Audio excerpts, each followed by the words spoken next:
Blessings, ABR family and viewers. Welcome back to the live. Welcome back to another video. Welcome back to the ABR News TV. Big up to everybody.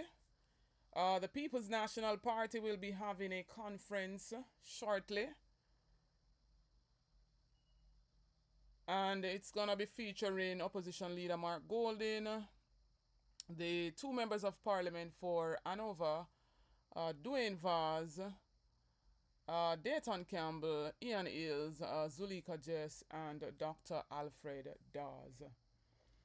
But before it start, I just came on here to basically tell everyone thanks for the outpouring yesterday for Bell Bell's, birthday, for one of my dear sis Angela's birthday, and another, supporter of the ABR News TV birthday as well, and all others who celebrated a birthday yesterday. The outpouring yesterday, one night time, and not tell a lie, and I'm not a person who, cries easily. One night time, and not tell a lie, I feel like, I want to tear up inside, like, it was so overwhelming, like, I never expect so much people, especially the YouTube family. Oh God, me love you know. Respect. Is that I never expect the YouTube family to come out so strong for Bell Bell. So, big up to everybody who sent her a gift from the birthday list. The two persons who sent her gift from the birthday list. Sell Vaughn or something like so. I don't want to butcher your name. And cooking with Elaine. And everybody else who sent her something off the ear. Sis Monica, Sis Pat Hutchins,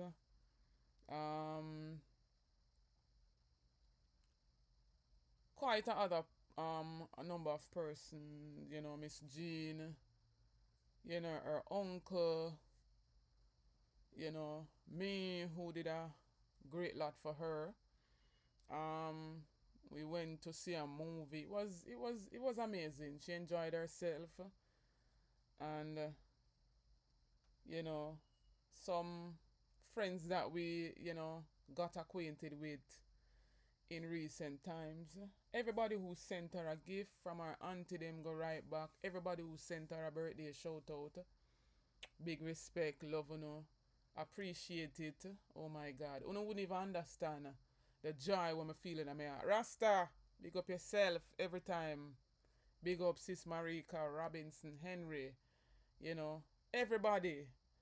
You can't call out everybody's name because yesterday, as me say, it was very, very overwhelming, the outpouring where she received for her birthday. So as soon as the People's National Party conference start, you know say, me I got tune out myself. Yeah, because I don't want to hold up noise in the background. But as me say, big up again to everybody.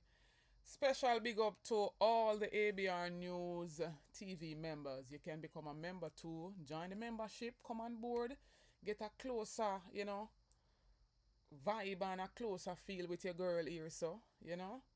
I'm more of a laid back type of woman, when I do the whole passa and the mix up this and the mix up that. So, if you love the vibes from ABR News TV, then join the membership. Only a small fee per month to become a member of the ABR family. You get members badge beside your name. Right now, I change the icon, so when I go see one little ABR icon beside on the name, once you join the membership and you're a member for over a month, you'll see that beside your name. But big up to the new members, big up to the long-standing members like Angela, members like Yvonne Wallace, members like, Patricia Hutchins, members like, Valerie Godfavor, and everybody else, Charmby, everybody else. I don't have all of the names them right now. The new members them will come on board. Let me call out some of the names them.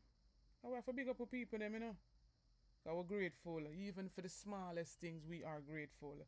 So, new member Muriel King, big up yourself. Karine, thank you so much for joining. My VIP member, Joy Barnes, big up yourself. HB Love, Online Genie, Martha Couponing Foundation,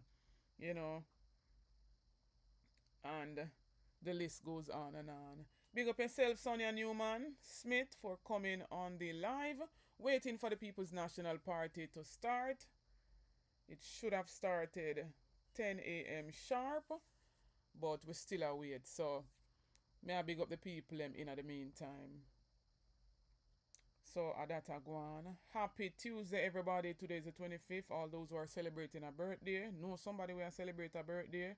Big up to everyone who's celebrating a birthday today.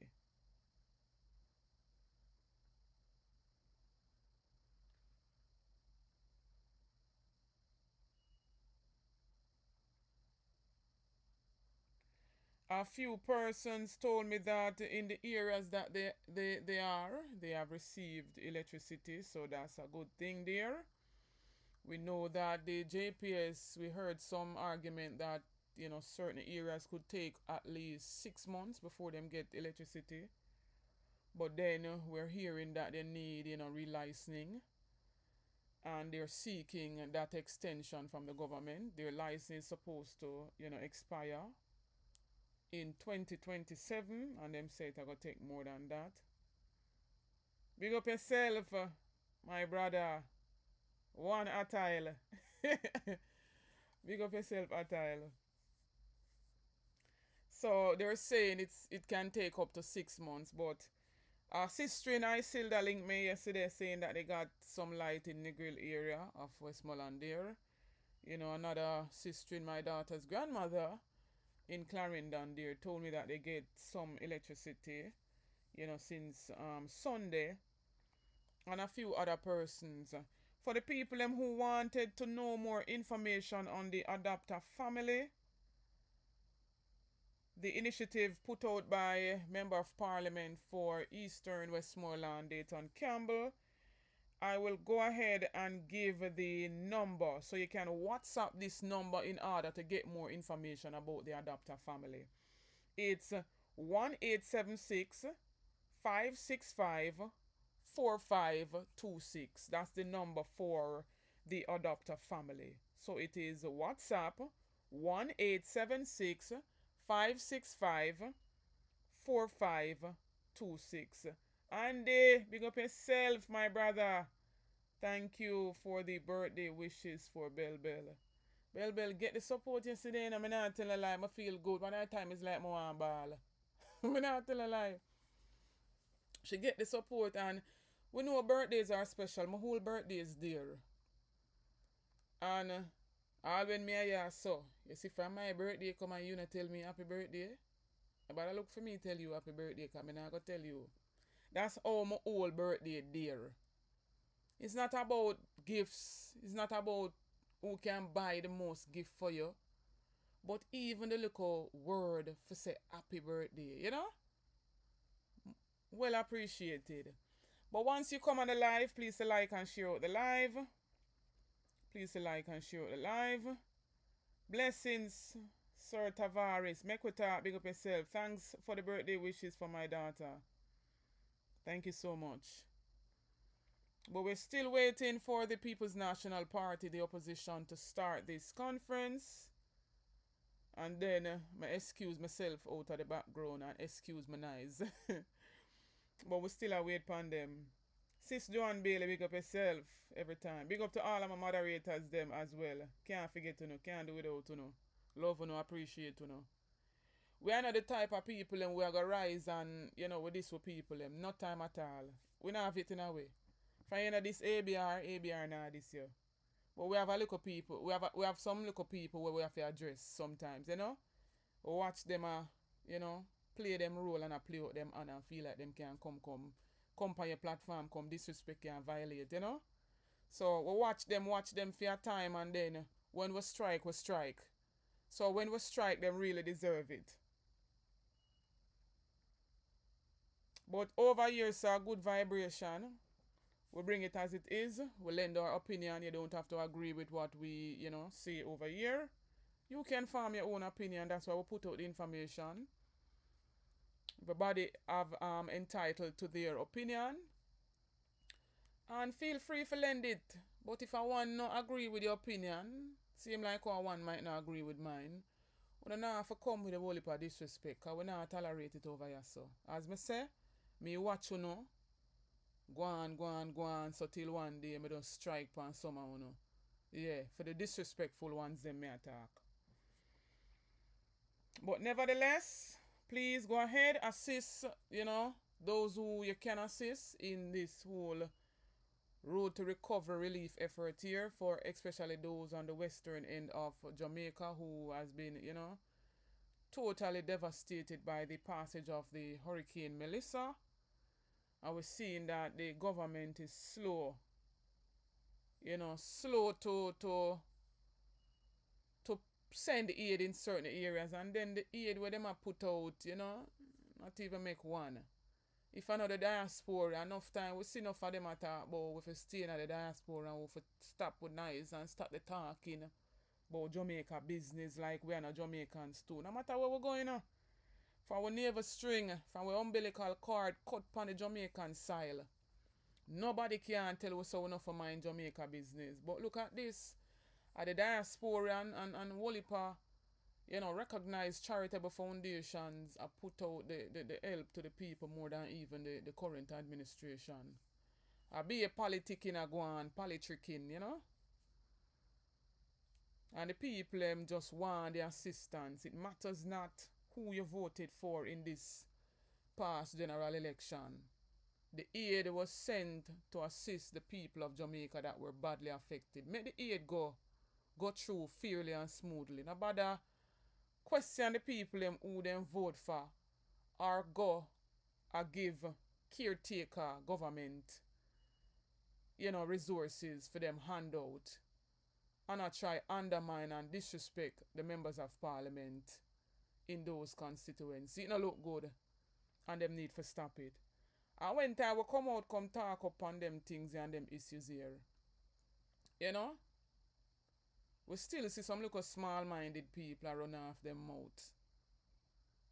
But we not focus on them, because if them realize enough of them even bother try, all when them tag my name at ABR News TV, me even try to respond to the same way, because them a try to get some form of highlight, Because sometimes the way how them comment just show you say them don't really have no sense more than the ordinary, And true, we don't really like to tear down nobody when it comes on to, them intellect. But sometimes them push if you tell them say them fully done, Are the first in my life, in the 30 of the years when me dip on the earth, are the first me ever use fully done so much.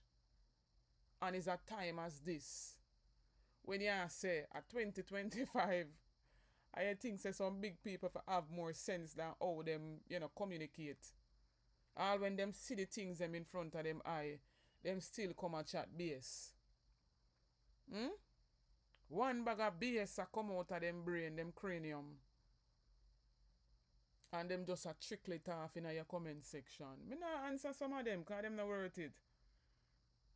Viran Henry, big up yourself. Maureen Vassar, much respect. Everybody we are watching live, silent watchers, big up on yourself. We're still waiting for the People's National Party, for the opposition, to kick off this conference here. Because a whole heap of little things we see are going, as we say. The whole heap of politicking we are going. We see it for ourselves.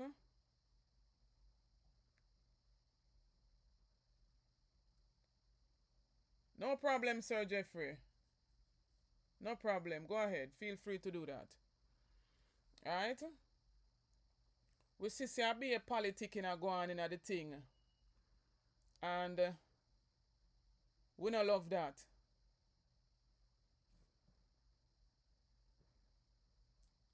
Give me a minute. We don't love that none at all. And we see in Northeast St. Elizabeth Member of Parliament, Zulika Jess, who has been, working. We see the evidence of her work. Right? She's been undermined. A whole heap of other members of parliament from the opposition side are being undermined. And it does not look good. And a few persons been coming on the platform stating that, the PNP needs to be more aggressive. Thank you. Let me say a special good morning to everyone gathered here, to members of the media, our partners, those who have joined us online. Thank you for being with us.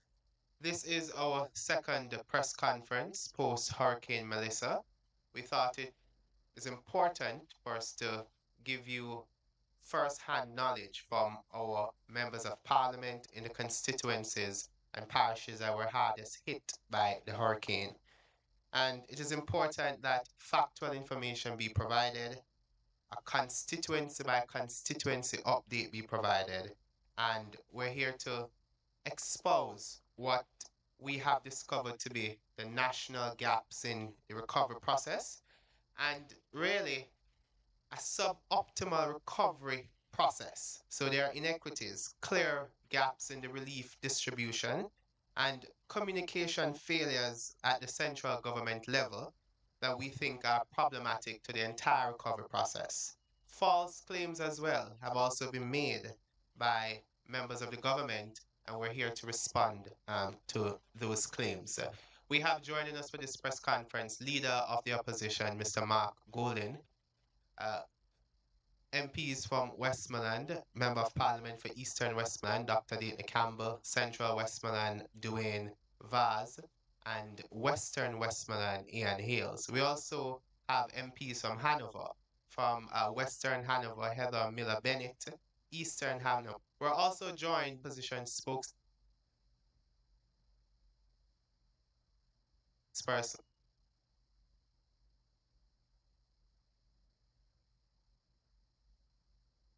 for Health and Wellness, Dr. Alfred Dawes, and later throughout the press conference of Parliament for Northeast St. Elizabeth, Zulika Jess.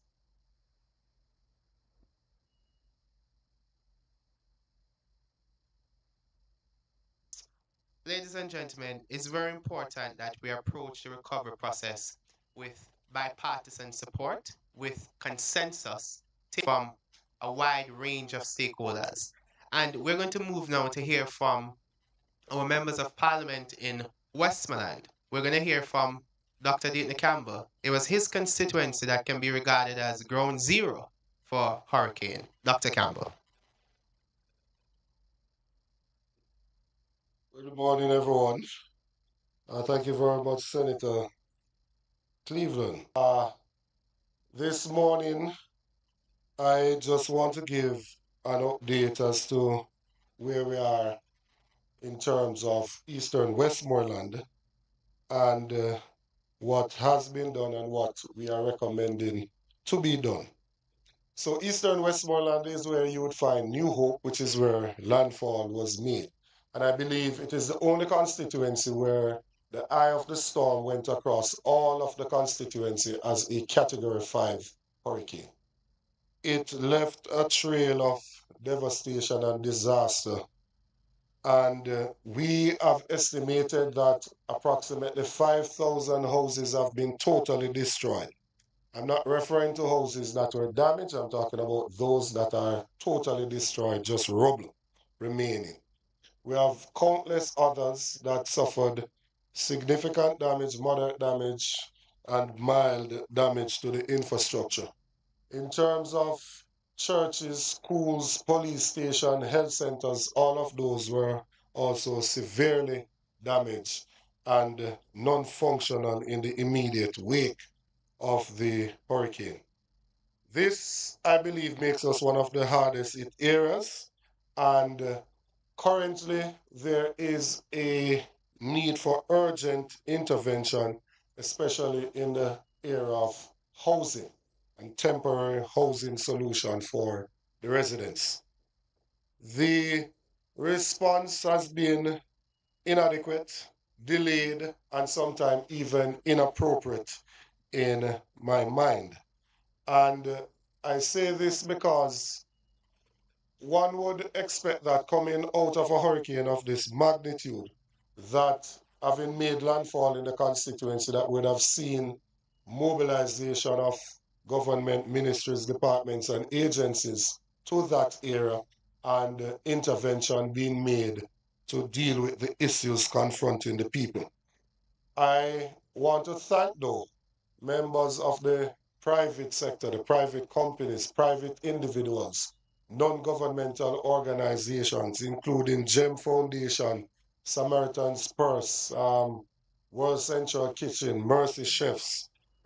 Had it not been for some of these groups, I don't know what would have happened to the residents of Eastern Westmoreland, because they have stepped in a big way to ensure that some of the things that are needed have been done thus far. We benefited from a visit of some of the CARICOM leaders, and President Ali out of Guyana committed to doing 200 roofs for some of the affected residents between Bluefields and White House. And in putting together the meeting to that, when the JDF and Ministry of Labour and ADPEN called the meeting, they said they wanted to welcome the two members of parliament, in which the government is inserting their political operatives in the response mechanism and bypassing, circumventing the elected officials. I represent all of the constituents of Eastern Westmoreland. I have absolutely no interest in how they voted. This is a humanitarian crisis. It is not a political matter. And as elected officials, we have to be involved and consulted in the process, because we know the communities, we know the areas, we know the people. Even in relation to the distribution of aid, to just have the JDF alone going into a committee, into a community, is not sufficient, because they won't know the lay of the land, they won't know the residents, and as such, that has left a lot of gaps. So I want to point out specifically some things now. Shelter. The shelters that are in the constituency, they have been inappropriate from the beginning, and they continue to be inappropriate. There isn't a bed or a cot or anything in any of the shelters. To be frank, there are persons that are not even aware that some of the shelters are still open with over 20 persons in each one of them. And that means if you're not aware, you couldn't possibly be making any provisions for the residents within those shelters. The persons who are in the shelters are obviously the most vulnerable. They don't have anywhere to stay, they don't have any relatives to stay with, and that's the reason why they're at the shelter. And I realize that the Ministry of Education has also taken on an initiative to reopen schools as soon as possible, which I support because we want to decrease the learning loss. But in moving the persons from these shelters, majority of which are schools, so that school can reopen, certainly we can't just move them without making provision for them to stay elsewhere. In terms of emergency evacuation and shelter, housing of these persons, we have not seen any of those tents that are supposedly in the country that should be made available. I'm told that it was said in the Senate on Friday that tents went to Dayton Campbell, unless there is another Dayton Campbell that represents somewhere in Jamaica. It's certainly not this one. I have not been made aware of any tents. And I want to be on record as saying, I will never support moving out the persons out of the shelter unless we make provision for them. I will block it myself personally. That is inhumane, and we have to do better. So yes, we want the schools to open, but we must make adequate provision before we move the persons out of the shelters. We have, in looking at how we respond to the housing crisis, there are still persons that are under tarpaulin, still persons that are on a sheet of zinc. You still see mothers and children just on a sheet of zinc or on a piece of tarpaulin, right? There are still houses without tarpaulin that are yet to be covered. I have so far been told of allocations to the constituency, $3 million for cleaning in the prep work before the hurricane came. And that is after we made advocacy for some allocation, because initially we were told that Western Jamaica is not a priority and there was no allocation. Then there was an allocation of $1.5 million, and that was made twice, so that's another $3 million. That was to get care packages and tarpaulins. Now, if you get a care package and you put $5,000 worth of supplies in it, that would only get you 600 care packages for a constituency with over 40,000 persons. Then there's an allocation of $10 million for housing. And I've said it elsewhere that the Welcome to Montego Bay sign is $17 million. And we are given an allocation of $10 million in a constituency where 5,000 homes were totally destroyed. It is totally insufficient to meet the need that is there. And there is $3 million to RADA, which we have not been able to access as yet. That for a constituency where landfall was made, that has the majority of deaths, that has several persons still in shelters, several persons homeless, 5,000 houses destroyed, it's totally insufficient in terms of governmental response to the crisis that is there. We have been able, through Samaritan's person, I want to give Minister Tufton credit because despite our history of having confrontations in the Parliament, he's the only Minister of Government that has informed me of his visit and involved me in his visit to the constituency. Others have said they are coming, but they have not actually made an attempt to ensure that we can actually connect whilst they are within the constituency. Their Starlink seems to malfunction when they are in Eastern Westmoreland. But we've been able to set up a field clinic in White House, and GEM Foundation has been able to re-roof the health center in Betheltown, White House, and in Darliston, and thus we're able to offer some medical care. There's still a significant gap, and MP Dawes is here that will speak to some of the health-related concerns, but there's still a significant gap where healthcare is concerned, and even just the disposal of human waste. It can't be that difficult for a country to put some portable toilets in a constituency that has been devastated. So at least we can discard of human waste in a safe and appropriate way. The distribution system that is there is also dysfunctional. We cannot have persons just driving into a constituency and just going randomly into areas without no form of logistics workout. There needs to be a contact point in each division. We are not trying to commandeer what people are bringing. I'm not saying to persons you can't take things to your community or to your family. I'm simply saying that we should know so we don't have duplication of the efforts. And what is happening currently is that people are on the main and they receive several times over. Then we have sick, indigent, disabled, those in the more remote parts of the constituency that are not benefiting. You would have seen the exchange in Parliament about the number of care packages distributed.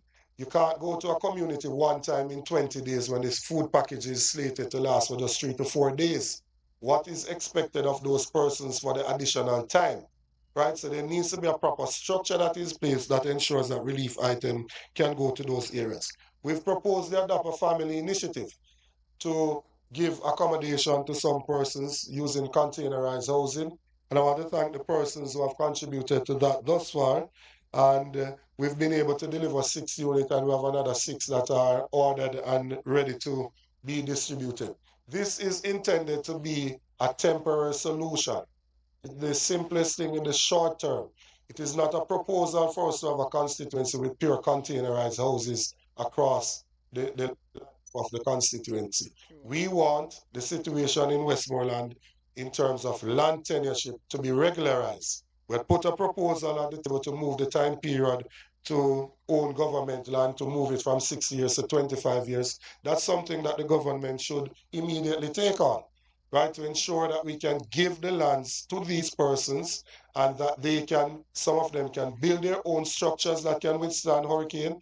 And the government as well should look at low income solutions on government lands for these persons. The aim is not to have board houses being rebuilt because that's an invitation for a second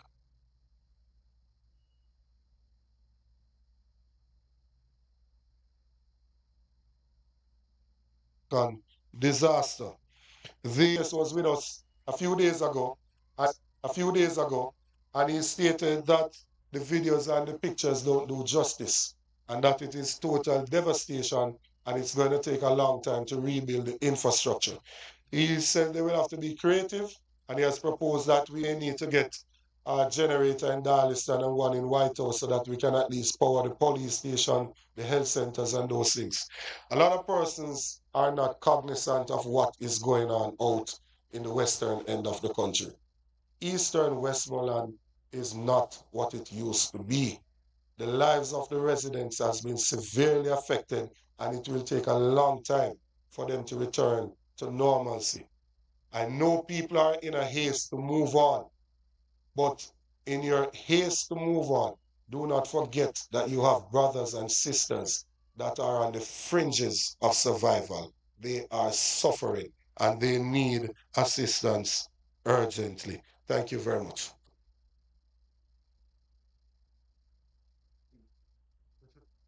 Thank you, Dr. Campbell. We're here now from the Member of Parliament for Central Westmoreland, MP Dwayne Vaz.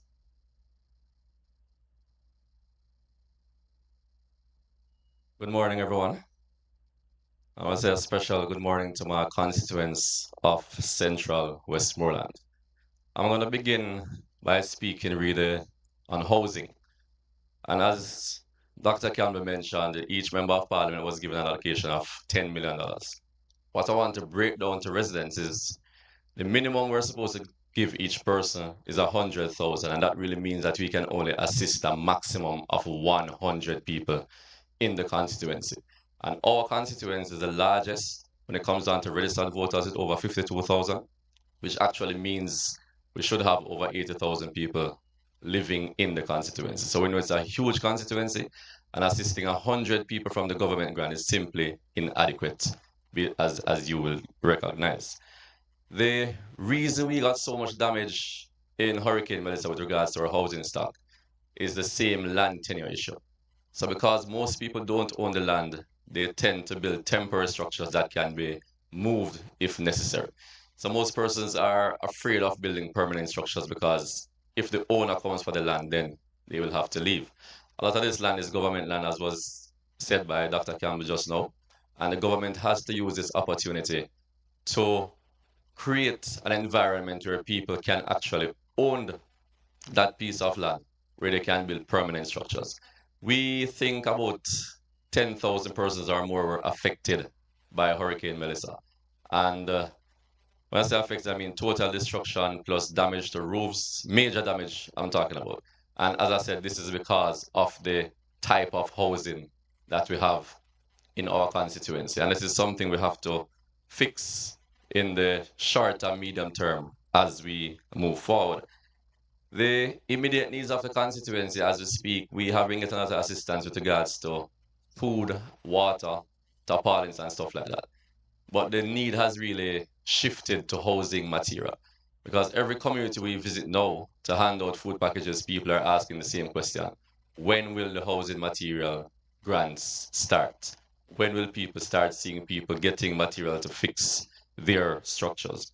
So the need that we have now, which I think is the most immediate and short-term need now, is actually to get the materials in so persons can start rebuilding. Some persons have started on their own, family, friends, assisting, communities helping each other, but a lot of people are still there looking at each other, not knowing which angle to turn, not knowing where to do because they really can't afford to start. And these are the people we have to look for. And I know the assessment is going on now, but there are thousands of residents who are just there wondering where the help will come from.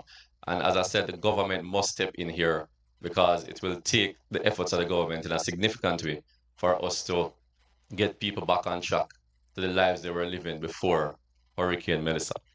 We also have a road crisis, and I must add the bridge crisis to it.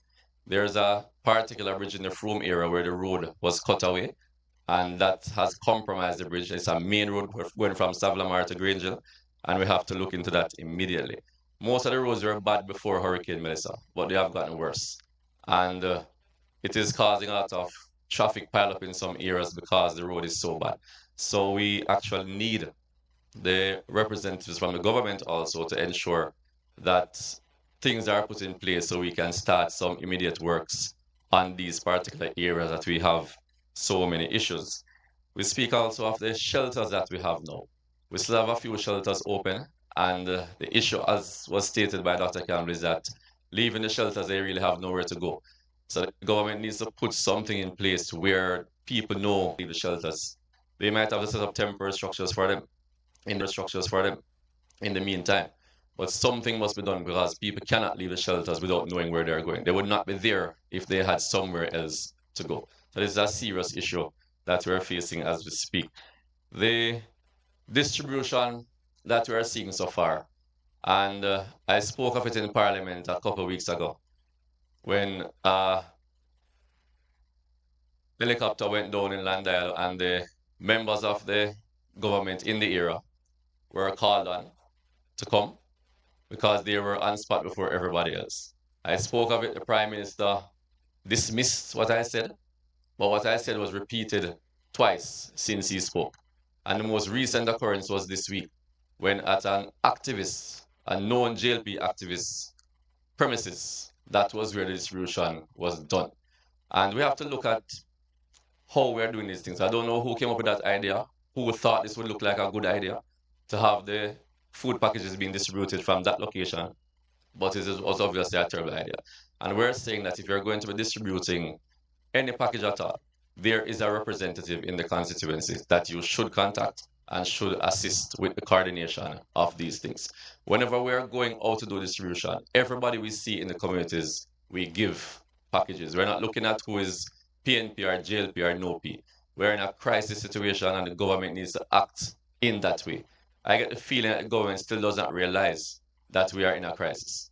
But the crisis we're in, we need to understand that people are people. We're Jamaicans and we must treat people as Jamaicans. The gaps before I close between what is needed and what we have gotten. I stated earlier that we have mostly gotten packages with food, water, stuff like that, from mostly private donors. The only assistance we have gotten from the government was the $3 million that was mentioned by Dr. Campbell earlier. Every other assistance with regards to food, packages, and water have come from private donors. We have to thank all of these persons who have been coming out. There have been major organizations, like for example, GEM that was mentioned earlier, but there have been numerous private individuals who have come into the parish. Some of them are from the parish, some are not, but they have lent a helping hand, and the residents of the constituency have been truly appreciative of what has been done so far. So just in closing, I just want to say Central Westmoreland needs the assistance. I know Dr. Campbell said he was the worst hit, but I would beg to differ because Central was equally hit, I think. And if you look at the stretch coming down from White House, after leaving Eastern Westmoreland and Bluefields, the entire stretch coming to Ferris looks the same way. If you turn going to Montego Bay, the entire waterworks stretch looks the same way as White House and Belmont. So it was total devastation in the constituency. And as I said, it's the largest constituency when it comes down to the amount of people, which means that we need special attention. And we're asking everybody who is listening to this press conference that we need as much attention as we can possibly get. But so I'm going to say to the residents of the constituency, to hold firm. We will do whatever we can to assist the process. And you can rest assured that your member of parliament will do anything possible to get back on track to where it was before Hurricane Melissa. I thank you. Thank you. Hear from the Member of Parliament from Western Westmoreland about the devastation in his constituency and the poor response from the government. MP Ian Hales. Thank you, Leader of the Opposition, fellow colleague, members of Parliament. Good morning. I want to first start off by thanking the charitable organizations that have come on board and have played a role in this hurricane. They have done more than the government. And I'm ashamed to say that I represent a constituency in Westmoreland that we're a part of the government, we're a part of the country.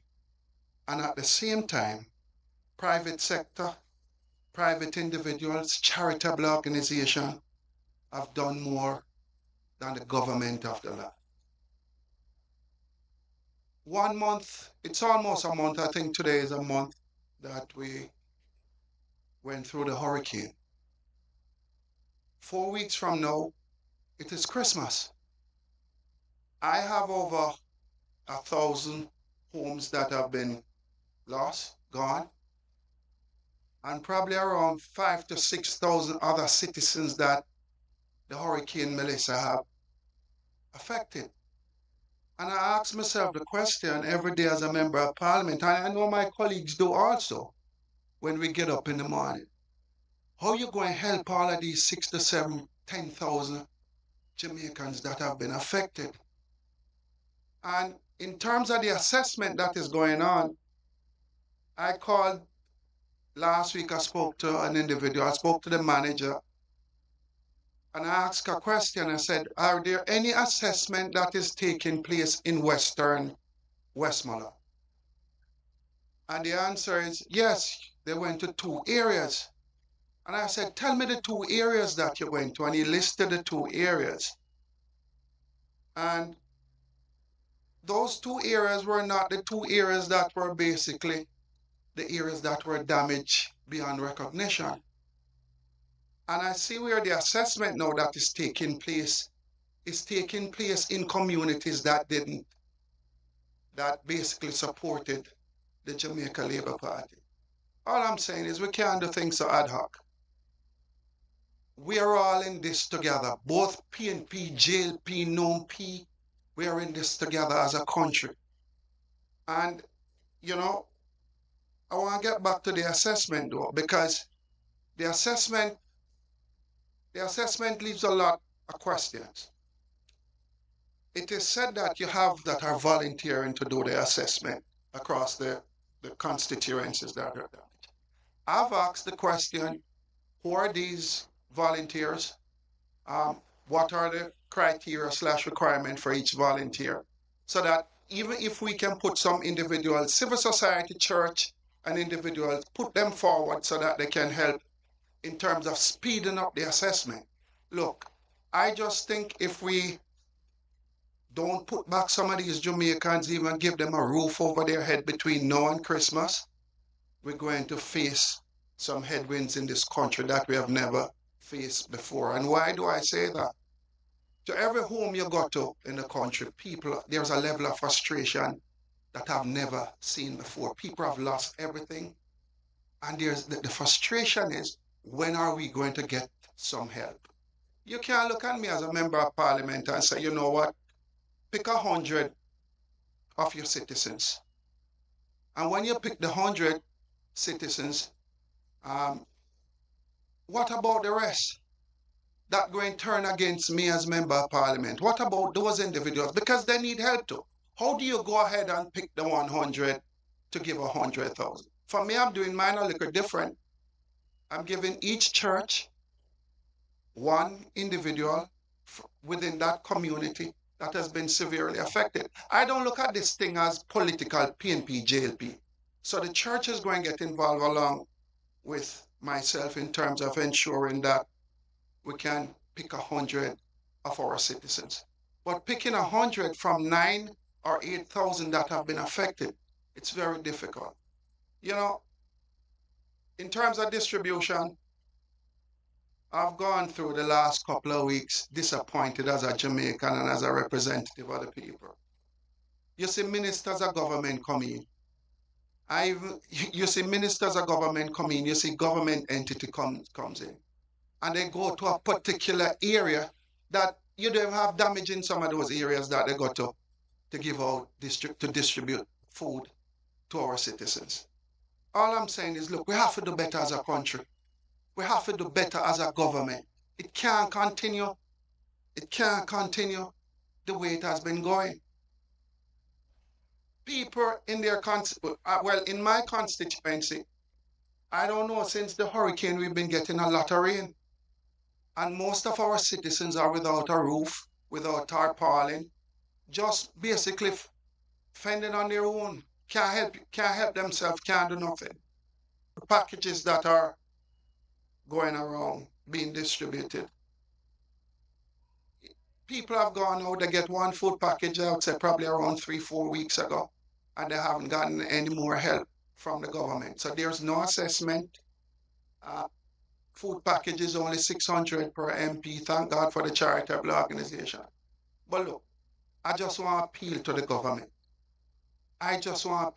government. Come on board with the elected officials. the elections are over.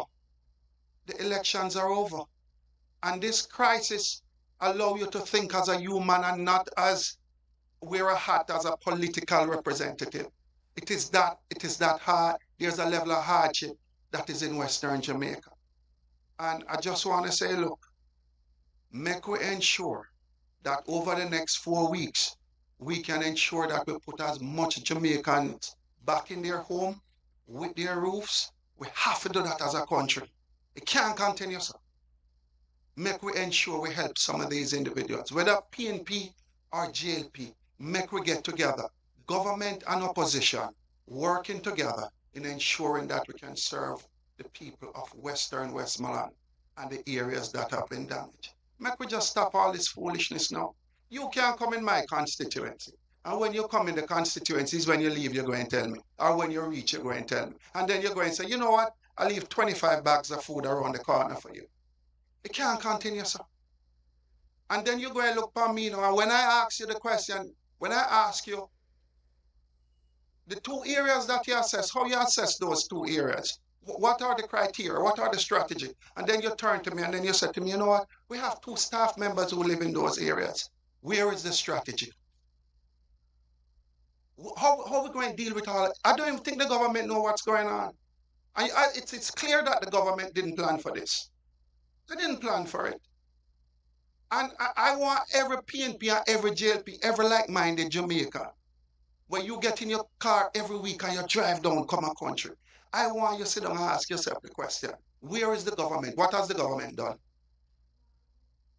I mean, I'm thankful that they said to me I can clean some of my roads, but some of the roads across the other 2 constituencies are not cleared as yet. And how can you say to a foreigner to do more than you as the government here, where the people elect and vote for and put in? And pay taxes. And me have to come here now at a press conference and I beg the government to come on board to play a role with us.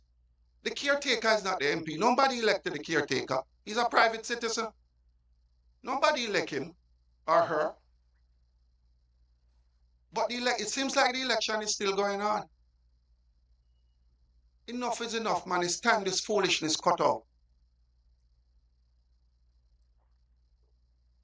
Thank you, MP Hales. We're going to shift the statements to Hanover, and it would appear as if Hanover is left out of the conversation about recovery. It appears as if persons don't know that Hanover was also badly affected, and we're going to hear from the members of Parliament. We're going to start with Western Westmoreland. Yes, Western Hanover. We're going to start with MP Heather Miller Bennett.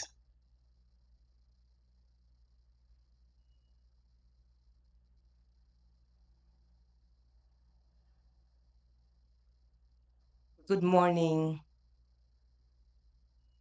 Leader of Opposition, media, colleagues. Good morning again.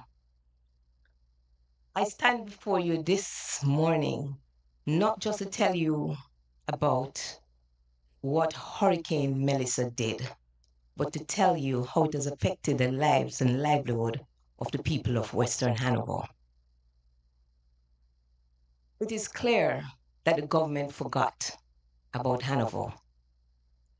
It is clear that their efforts to help Western Hanover has been limited or non-existent. We have over 8,000 families that were affected. And to date, as you've heard, we've gotten $1.5 million prior to hurricane and another 1.5 to assist the residents of Western Hanover. What can that do? That's a drop in the bucket. If it weren't for donors, Dog Nyamusapo in Western Hanover, as an elected representative, it hurts when you have a limited number of package and you have to decide which community you go to next when you have so many communities that are affected. I'm particularly concerned about the assessment process that is being done by the Ministry of Labor. What we're finding happening is that the Ministry of Labor is unable to tell us how many homes they have assessed. They're unable to tell us how many communities they've gone in. What you're finding is that they don't know. They're able to say that Hanover has 4,388 persons that they have assessed. But in my constituency alone, I can tell you we have far exceeded that number. So this hodgepodge, patchy way of doing the assessment is unacceptable. This slow pace way of going about the assessment is not benefiting our residents. So while they take their time in assessing, people are suffering. People are in need. Persons are outside, they're living in their cars. They're living on the streets. They're catching with family members. They're catching with friends. They don't know where else to go. And so this hodgepodge way of assessing, it's not the way to go. And so I'm urging the government to engage agencies that know about data collection, like Statin, who they already have the resources, SDC, to assist them in going out to do these assessments. I am particularly concerned as well about our schools. Many of our schools were used as shelters, many still not repaired. We have started back school, and yes, we need children to be in schools, and we need them back in schools urgently. But putting them in unsafe environment is not acceptable. Students are back in schools, but we don't see the school bus system back up. And so they're in regular clothing, and so they're being charged adult fares. What is being done? Parents are already without a job and cannot maintain paying adult fares. So what about that school bus system? Why is it that the school bus system is not yet in place despite students are back in school? Many of our students are on path. The schools are without electricity. They're without connectivity. The schools are unable to provide food for these students on path because they can't do storage. What is being done? I urge the government to put in place some kind of food feeding program. What about generators for the school? What about the several generators that I heard were donated? Can't the schools in Western Hanover be given generators to assist them with their refrigerators for storage so that they can provide for their students? While we are giving out these care packages, there's concern about where am I going to live? So yes, you feed me for a week or two. Where are we going to live? No roof, no house. We have gotten an allocation for housing. As my colleague MP stated, who do you decide? How do you decide? I see caretakers coming in. I want to go back to the packages. I see caretakers giving out packages. I see JLP operatives in the constituency giving out packages. I see state ministers coming in, giving out packages. What is lacking is communication and coordination. I urge the government to set up some kind of centralized hub that disseminate information on a regular basis, either through a WhatsApp channel, through regular press briefing. Let us know what exactly has been distributed and to who. As an elected representative, I'm on the ground. I have councillors. They know the space. They know who are the persons being damaged. Utilize them. Utilize us. Utilize the community leaders. We see NGOs, we see JDF, we see caretakers, we see state ministers. We see them coming with packages. We know the space. Talk to us. So we need a communication, we need a coordinated way and not a hodgepodge, patchy way of distribution. These are lives and livelihoods we're playing with. These are families. Many persons may be not directly affected by Hurricane Melissa, but they are affected because they're without jobs. The tourism industry has been basically non-existent. They are without jobs. So I urge the government to put something in place, put some kind of relief support, put some kind of allocation, wage allocation for a short-term period. I urge the government to look into how do we support families, the fisher folks that have lost their livelihood, how do we support them? How about microloans, offering them low interest microloans with some kind of grace period? How do we support them? How do we support our farmers in the short term? What are we doing? They have lost their farms. Western Hanover have quite a few farmers up in the Askinish area, Pell River area, Kendall. They've lost theirs. As far as I know, the assessment has been slow. And so once again, I urge the government to ensure that we measure what we're doing. Because if you can't measure it, you can't manage it. And so I say to the people of Western Hanover, hold strain. I will continue to advocate for you to ensure that the resources get to you. Ministry of Labor asking you to step up, partner with agencies who know what to do. Ask the government and other state ministers coming into the space, communicate and coordinate. Because if we're not doing this together, we're wasting resources. I'm going to ask persons out there, my donors, I want to thank you and ask others to come on board. We are at the phase now where people need homes. They need their roof back on. We have started an initiative, Help Me Fix My Roof.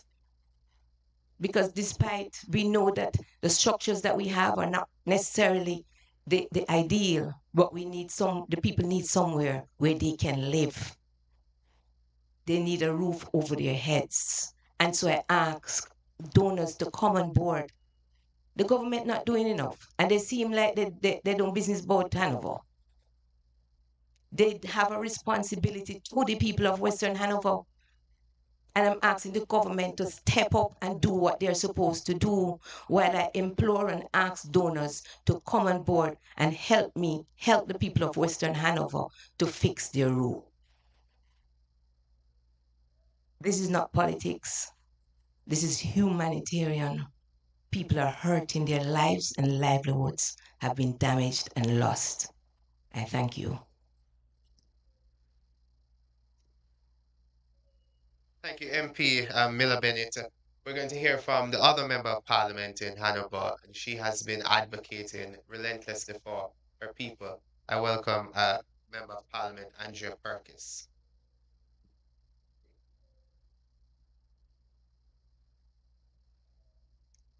Good morning, everyone. Party President Mark Golding, my colleagues, to the viewers. For the people of Eastern Hanover, the date October 28th marked the beginning of a crisis that continues weeks later. Let me be clear about what Hurricane Melissa did to Eastern Hanoverians, because the scale of devastation has been systematically underreported and in many cases completely ignored by the media coverage. Every single board house in Eastern Hanover has been affected, damaged, destroyed. Approximately 5,000 houses are without roofs. Every farm in the constituency suffered severe damage. Half of our health centers sustained significant structural damage. Our schools are so badly affected. This morning, I got a call from the principal of Brownsville Primary, and she asked me who is responsible for the persons in the shelters. Her name is Miss Bucknell. She has started school last week because parents are not able to help the children at home and prepare them for exams that are coming in a few months. And so she rushed to open Brownsville Primary, and I understand. But she's crying out for help because she cannot be the person that is responsible for the persons that are now staying in the shelter. So I'm asking government to pay attention to the schools. All of our schools have been affected. Most of the schools in Eastern Hanover, they have no roof. Residents in Chigwell, Forest, Woodsville, and other areas were trapped for weeks. There is a man-made bridge in Woodsville from 2022. That bridge was partially collapsed. It was in 2023, it went down for good. The residents are in dire need of attention from government. That man-made bridge was destroyed again. And so the residents of the Woodsville area, they're asking for urgent attention. Water supplies were contaminated. I myself was marooned in Cascade. Residents, though, came out and assisted us.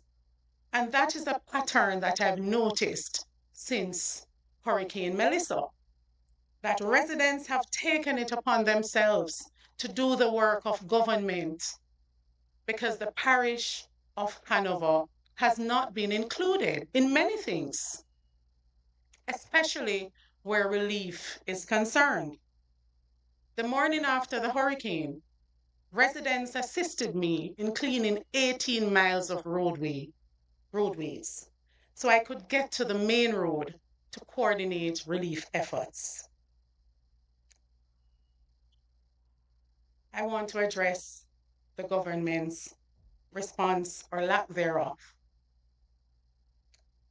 It is true that affected constituency received $10 million.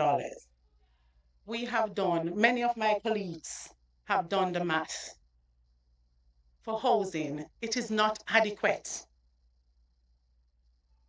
We have a number of houses in Hanover. From my balcony, I am looking at 3 houses that are flat and 5 without roof.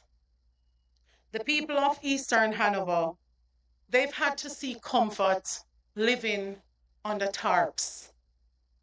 That's not good enough. We need help from government. We need ministers to come in and be on the ground as they were before the election. The people of Eastern Hanover, they're demanding your presence. The question I must ask, and the question every Jamaican should be asking, if the allocation on paper is equal, why is help actually reaching our residents so dramatically unequal? Where is the relief going? Why are communities still waiting? Government response has been extremely slow in Eastern Hanover. Corporate Jamaica, though, has stepped up.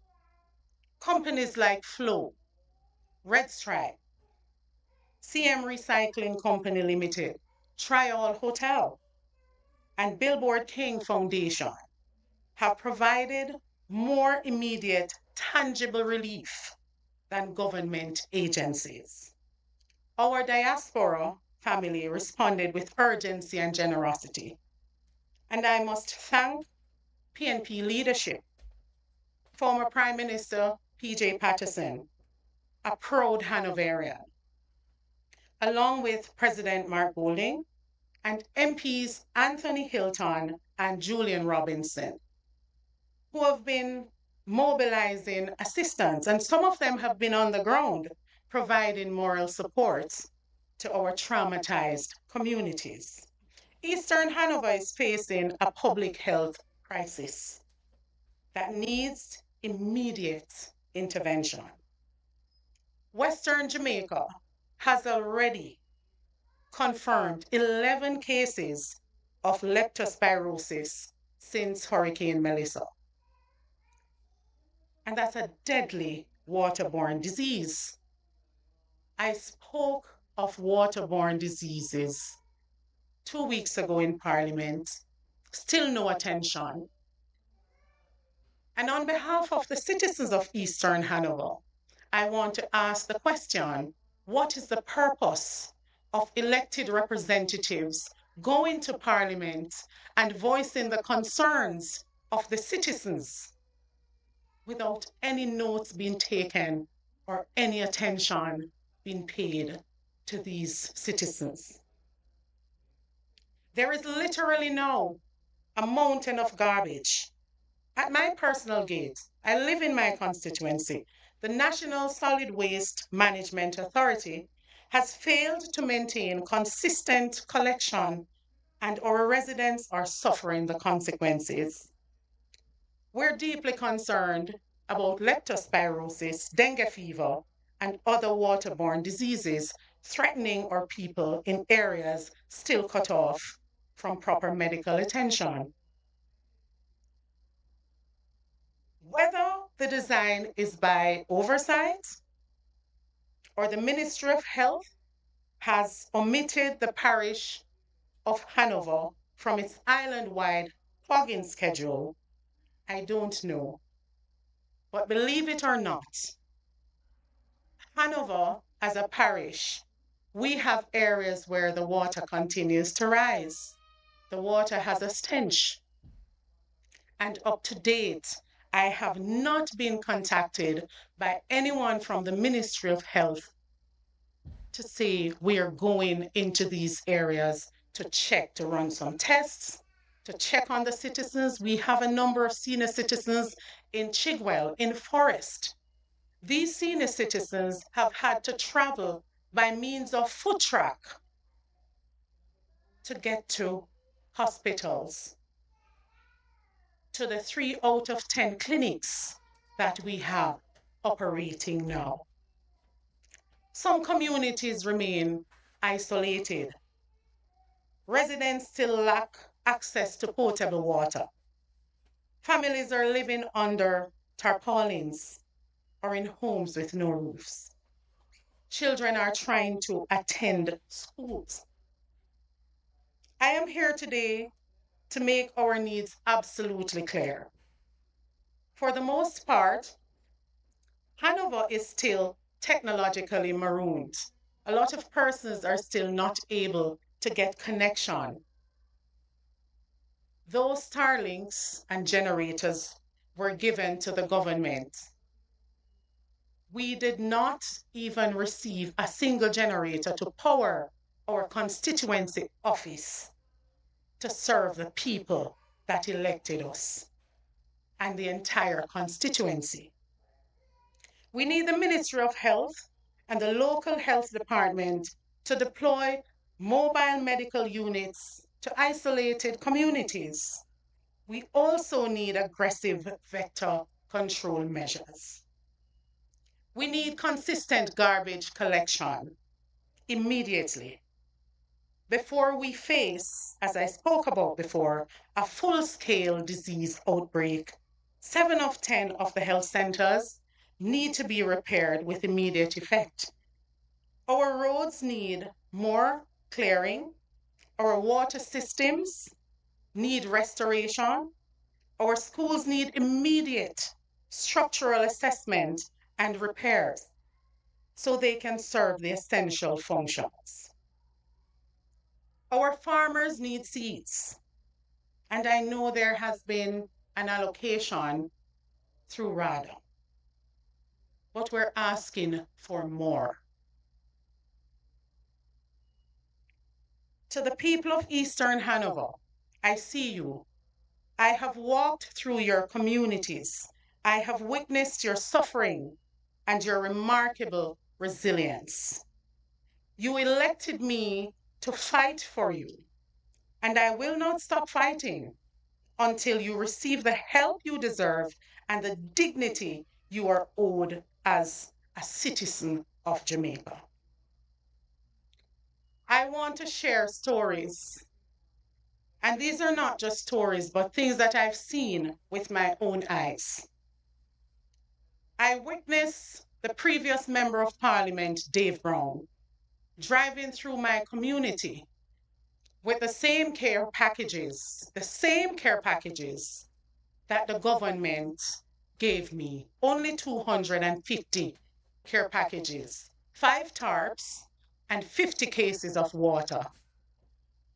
To date, that is all that I have received. Now, when a previous Member of Parliament drives through communities like Haddington, Cocoon, Claremont, Retrieve, Cascade, Huntside, it cannot be 250 care packages that he received. I am asking the government. Government had an opportunity to be great, to look good. After the hurricane, I reached out to JLP caretakers. I left messages for them, and I assured them that whatever relief I receive as Member of Parliament will be shared with them. I did not receive much, unfortunately. Where the assessment is concerned, I sent out a schedule 2 days ago on a community group. It is a very touchy topic, but the government is playing politics. When the Ministry of Labour and Social Security goes to Axandas 2 days, Axandas is a tiny community in Chester Castle Division, and areas like Horton Grove that are 5 times the size of Axandas still no visits. Tell me there is no politics involved. I want to thank the public sector, the private sector. I want to thank the families from Hanover that are living overseas, the diaspora, for stepping up and helping us. Red Stripe, you came in and you were so amazing, over 500 care packages. Flo, you came in twice, not once, but 2 times into Chester Castle. Chester Castle is my ground zero in Eastern Hanover. I want to make an appeal to government that the people of Eastern Hanover, they're watching you. The people of Jamaica, they're watching you. The people internationally, people are looking at what you're doing. I am yet to go into some of my strong areas, but I've gone into Pumpkin Bottom, where 80% of the residents voted against me. My mission is one of humanitarian. I cannot be doing politics in such a catastrophic time. And I am asking the government to cut out the PR and get to the people. I have nothing against the Jamaica Defense Force, but I can tell you that I am against the government giving them the care packages to get to our people. I've witnessed myself in Sandy Bay and Hopewell on the main road, 2 trucks dropping off care packages. Our seniors in the lanes are not benefiting. The residents up in Mount Pelia are not benefiting. The residents inland are not benefiting. Mm. The people of Eastern Hanover deserve better. Finally, to the people of Eastern Hanover, we're strong. We are resilient. We will get our constituency back together. Thank you. Thank you, MP Perkis. We are joined by Member of Parliament for Northeast St. Elizabeth, Zalika Jess, and we'll hear from her now.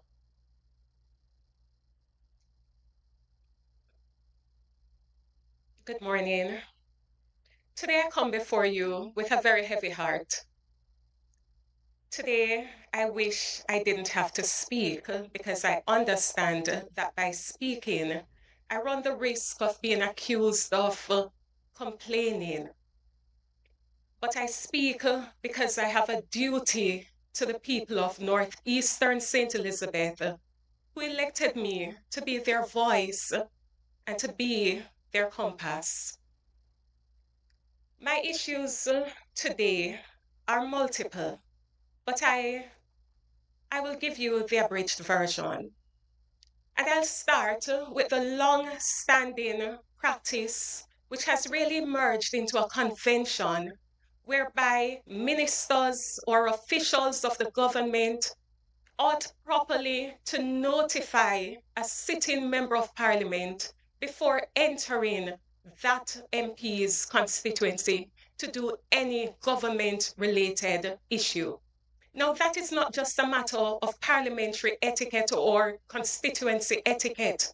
It has its rationale in ensuring that as the duly elected representative of the people, you can be informed as to what is taking place in your constituency, so that by extension you can inform the people, so that you can make yourself available when the government officials are present to continue to represent and advocate on behalf of your residents and your constituents on issues that concern them most, issues that you might not have an opportunity in the parliament to raise because of the rules of the parliament. In a time like this, a very sensitive time when the most vulnerable are most at risk, we expect that practice would ensure that there is collaboration between the government officials and the elected representatives to ensure that persons can benefit. In my constituency, I have had to sit and watch as persons approach me the day before a visit to ask me if I heard that the Minister of Local Government is coming into the constituency. What is it that they're coming to do? Where can they meet them? And I have no answer to the questions because I was not notified in advance. In my constituency, first, the Speaker of the House came, and perhaps she came in her capacity as an individual outside of the politics, but by her utterances, she made statements to suggest that she had visited communities, and every community that she visited, residents were not hopeful that they would get any assistance from me as the Member of Parliament. And I thought it was very unfortunate that in a time like this, we would seek to sow seeds of division and discord, because the Speaker of the House visited 3 communities, all strongholds of the Jamaica Labour Party. Not one PNP community was visited, not one PNP community was given any of the care packages. In fact, the areas visited are well known: Rocky Hill, Santa Cruz, Burn Savannah, which is regarded by Edward Seaga as Little Tivoli. No reference was made to any other communities, but the Speaker formed the conclusion that every community she visited were not hopeful that they would get help to build back houses or do repairs. And I speak on that because she came into the community on Saturday morning, and by Saturday afternoon, the Minister of Local Government also visited the constituency. He distributed care packages, 60 to the sitting Jamaica Labour Party Council, but I was not informed of his visit prior. The 3 other councillors who happened to be PNP councillors were also not informed of the Minister of Local Government's visit. And of course, they got no packages from the minister. Only the JLP council received packages. And finally, the Minister of Justice came on Friday, and my constituency office happened to be right next door to the venue that he visited. I was not notified in advance. Now, it doesn't matter. I see the statement from the minister, and labeling a statement as being contained or filled with lies or accusing me of lying does not make it untrue, and it does not change the facts. The facts remain, as I stated in my earlier video, that the minister came into the constituency without prior notice. The minister came into the constituency, handed out or distributed supplies. It doesn't matter if it was 7 or 77. The parliamentary practice, the convention still remains. It is improper to visit an MP's constituency without prior notice. That is a practice that has long been observed. And if it is that the government is now departing from that practice, then we need to know why. Because we're striving towards good governance. In England, they have codified that almost, in a sense, by having ministers' code, which set that out, that ministers of government must notify and not just give just passing notice on the day, but proper notice. Perhaps it is time for us to implement that here in Jamaica. Secondly, I speak on the issue of housing because the speaker made mention that persons that she spoke with in the communities, the JLP communities that she visited, were not hopeful that they would get assistance. Like many of these members of parliament, I also received only $10 million as an allocation for housing repair. On the very first day that my constituency office reopened after the hurricane, we had over 600 persons in attendance at the office asking for housing assistance. Over 600. And when I went into communities like Mosquito Bottom in Windsor, they didn't even know that there was a deadline given by the government to report on matters such as those. So their information was never captured. I raise it to say to you that the government, you've heard, has given a directive that they are recommending that you give 100,000 to each beneficiary. I have not been able to do so. I have taken the decision that I cannot choose who should benefit and who should not. I cannot choose who should get help to put on back their roofs and who should not when everybody needs help to put on back their roofs.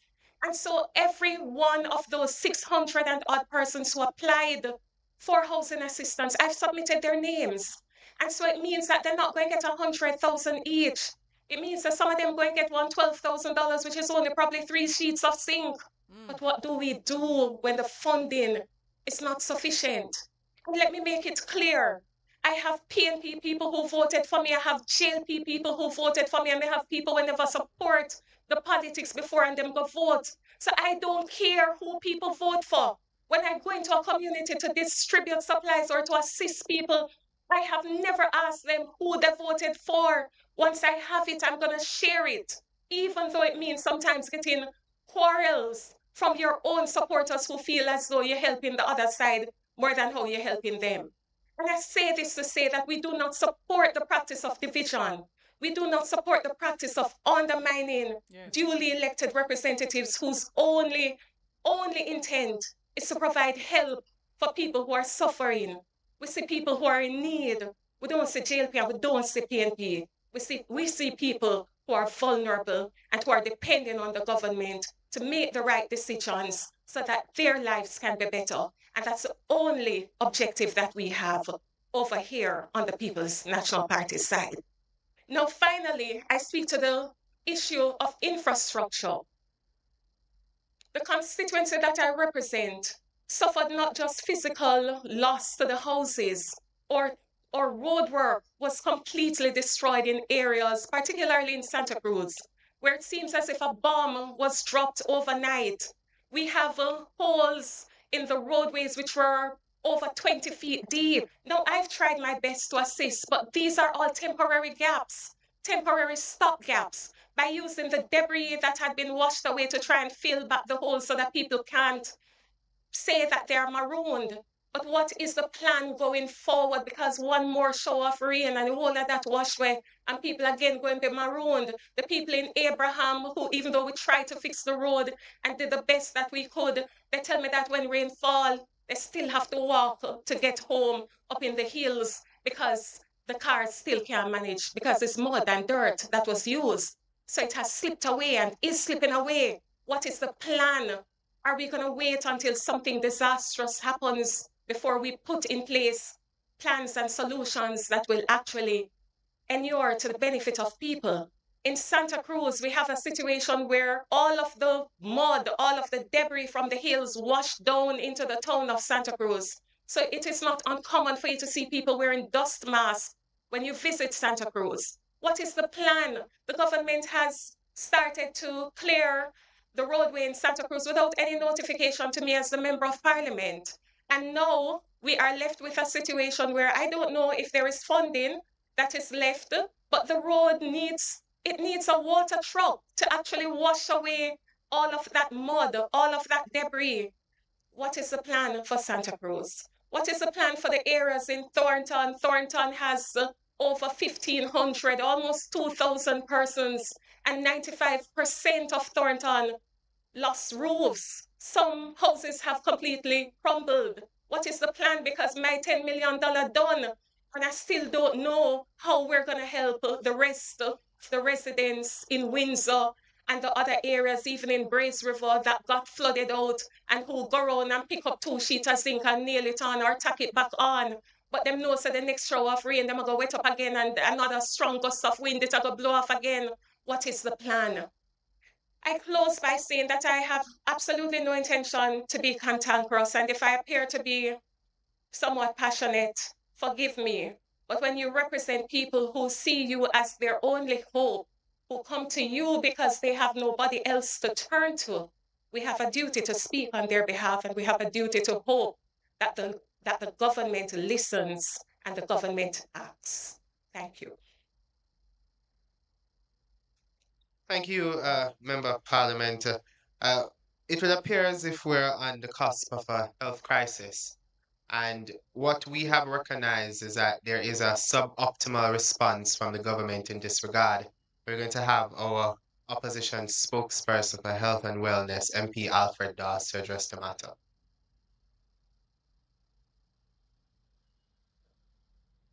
Thank you, Senator.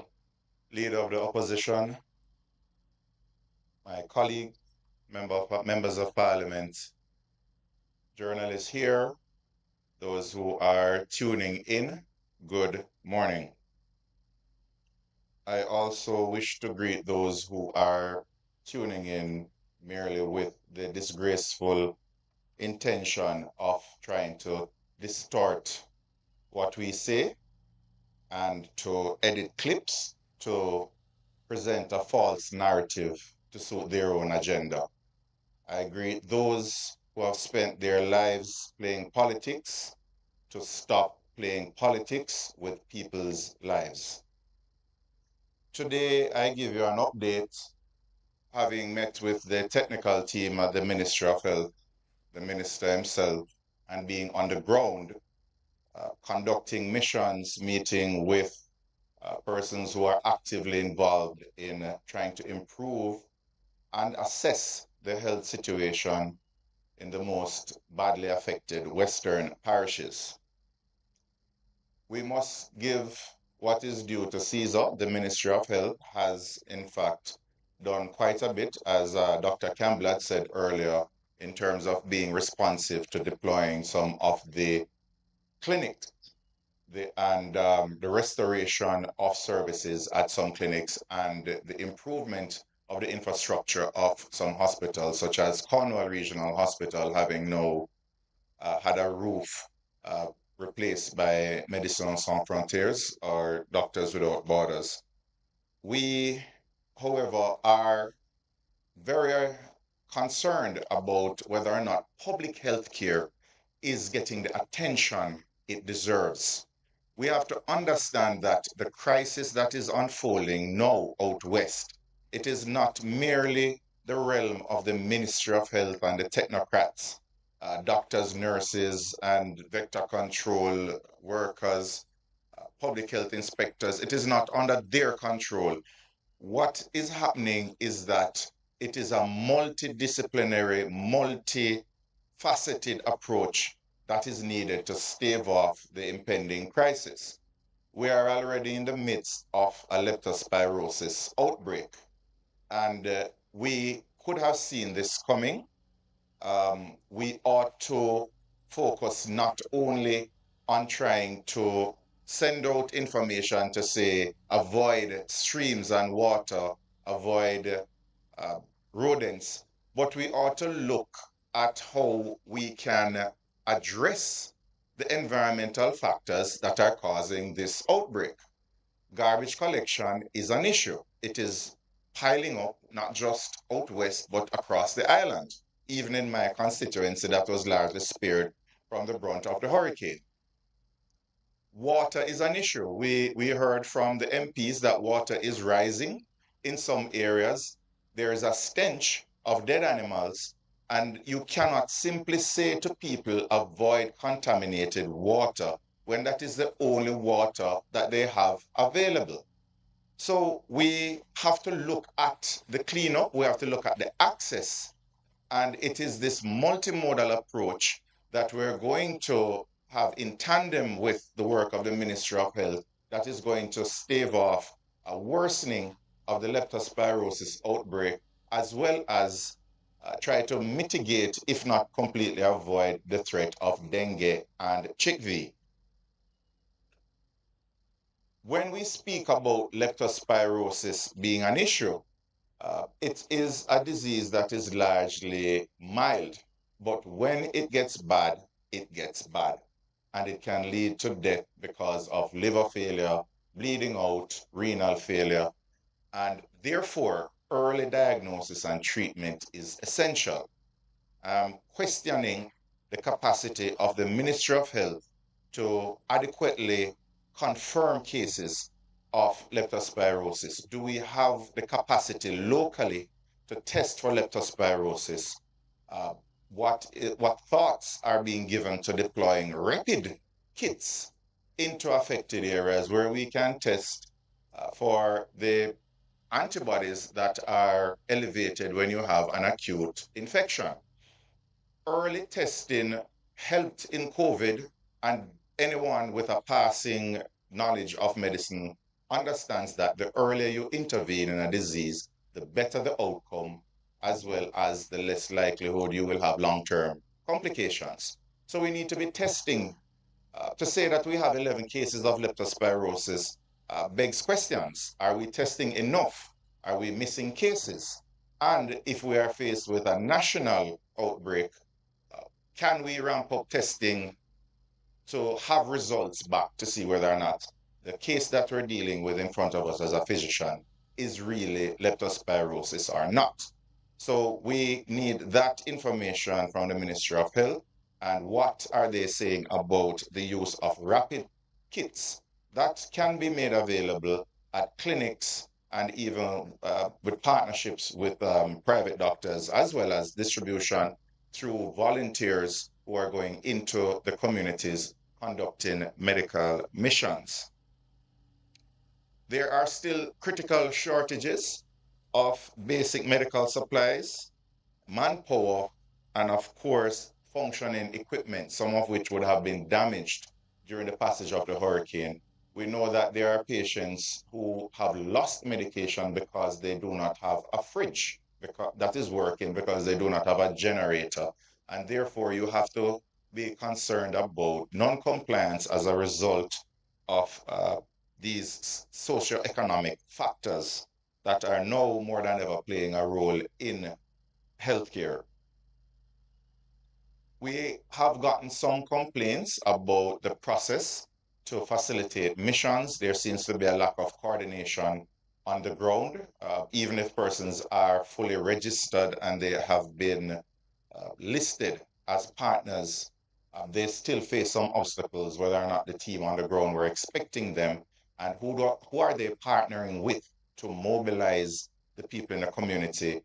In many instances, if the members of parliament are not a part of the mission initially, they do not have the wherewithal to rapidly get out persons and mobilize them to take advantage of the free medical services. So again, this is an echo for partnership and not just trying to have hegemony over the relief efforts, and this includes the medical missions. Now, when we speak about the way forward, because this is not going, the situation that exists on the ground is not going away anytime soon. There are too many people who are homeless. There are too many people who are marginally living on the fringes of survival. And as a result of that, the conditions that exist for leptospirosis to continue and for dengue and chickpea to have outbreaks here.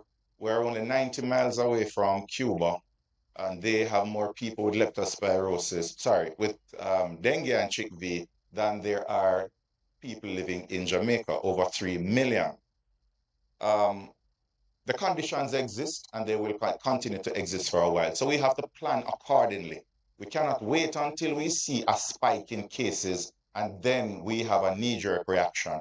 We must be able to anticipate that there will be an outbreak, there will be a spike, certain communities will be affected more likely than others, and we try to stave it off and put in mitigating measures.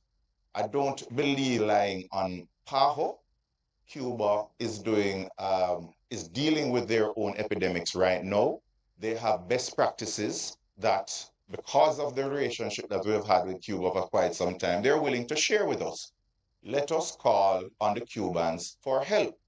They have a very good system where they look at the environmental factors.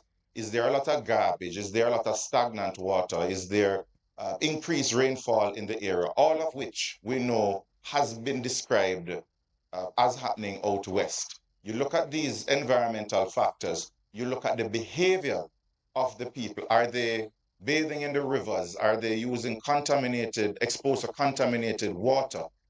You look at their access. Do they have access to healthcare, access to public education, to resources? If they get sick, they can report in or go to a hospital. And of course, you have to look at the history of the area. There are some places in Westmoreland that have a history of typhoid. Now, when you factor in all of these determinants that contribute towards an outbreak, you go in, you engage community leaders, you launch public education campaigns, you clean up the place, sanitize, ensure that you have adequate garbage collection, ensure that you have potable water, you treat breeding sites, you do fogging, get rid of the vectors, and then you may reach a point where you do not have a spike in cases. And that is real primary prevention. That is the basis of public health, which has been proven to work over 100 years now. So maybe 200 years from the cholera epidemic in England. So we want to entreat those who are in charge of the disaster recovery to employ early warning systems for healthcare now, not just surveillance to say that you have spikes, but predicting the likely locations of outbreaks and intervening. And to do that, you must combine environmental data, behavioral patterns, historical outbreaks, and you must also ramp up testing capabilities, confirmation testing, as well as introducing rapid testing. And with that, we can have early intervention with simple penicillin that can save lives in the case of leptospirosis, or the treatment of renal failure with fluids early out. Dengue, you identify when it has become the hemorrhagic fever where you're bleeding out, and have early intervention as well. And we must have a mechanism where you have real-time reporting of fever. If you have a fever, there must be a way for you to report that you have it so that you can get tested. Vector control has to be augmented by private contractors, bringing back the part-time workers, but the schedule for vector control cannot be such that communities, such as mine in Southeast St. Catherine, basically have fogging once every 2 weeks at best, and we have 18 communities, and we are plagued with mosquitoes in Portmore. So we have to ramp up vector control immediately, and because garbage pile up leads to rodent infestation, we have to ensure that garbage is being collected across the island in a timely manner. For communities where you cannot effectively solve the issue, especially if there's rising groundwater, evacuate the residents. Get them out of the conditions that are going to lead to respiratory illnesses, waterborne diseases, as well as those that are vector-borne. And of course, you have to, and this is echoing the call of all my colleagues, do not try to do it alone. Engage both sides of the political divide. Engage community-based organizations, the church, community leaders, get everybody on board to identify the most vulnerable, to pinpoint the areas where you have to have a heightened presence. And this is the only way we can have an effective response. We may have to consider looking at the distribution of mosquito nets and repellents to avoid persons who are living outdoors and in shelters getting bitten by mosquitoes. And of course, the Ministry of Health has to anticipate that if all of these measures fail, we're going to have a surge in patients coming into the hospitals. What is the surge plan in terms of bed capacity, in terms of staffing, testing, and treatment? We'd have to have a preparation, a plan in place for the worst case scenario. And then, of course, rehabilitation, especially when it comes to CHIKV, is important for long-term productivity and pain control. And in all of this, I left this for last, mental health. People are numb now. They are not feeling and processing what is happening. You cannot have a psychologist or a mental health team going out and tell them better must come and then send them back to their tarpaulins to live. We must have coupled with mental health checks and interventions hope for the people that their conditions will be improved in very short order, and we're not forgetting about them when the news teams have left and they are on their own, and we're looking at this situation as a 9-day wonder. We must have interventions coupled with the psychological effects, psychiatrists getting involved. All of this must be complemented by improvement, tangible improvement in their lives, so you give the people hope. This is where I leave it. This is what is happening on the ground. This is what we must prepare for. And if we don't prepare for it, we can have the expectations that we will pay for it in lives. Thank you. Thank you, MP Dawes. I'm going to invite the leader of the opposition to close out the presentations in this morning's press con.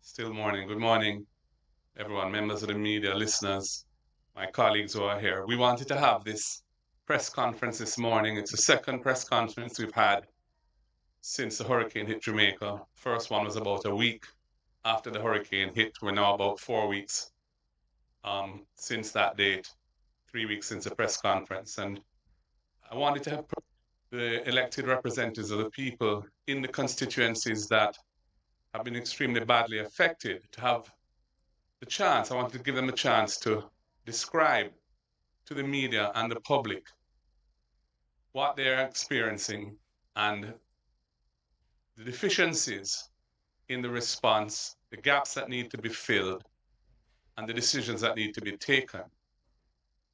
This is not to be anything other than responsible representatives of the people to bring to the attention of the authorities and the public what needs to be done to make the overall response more effective.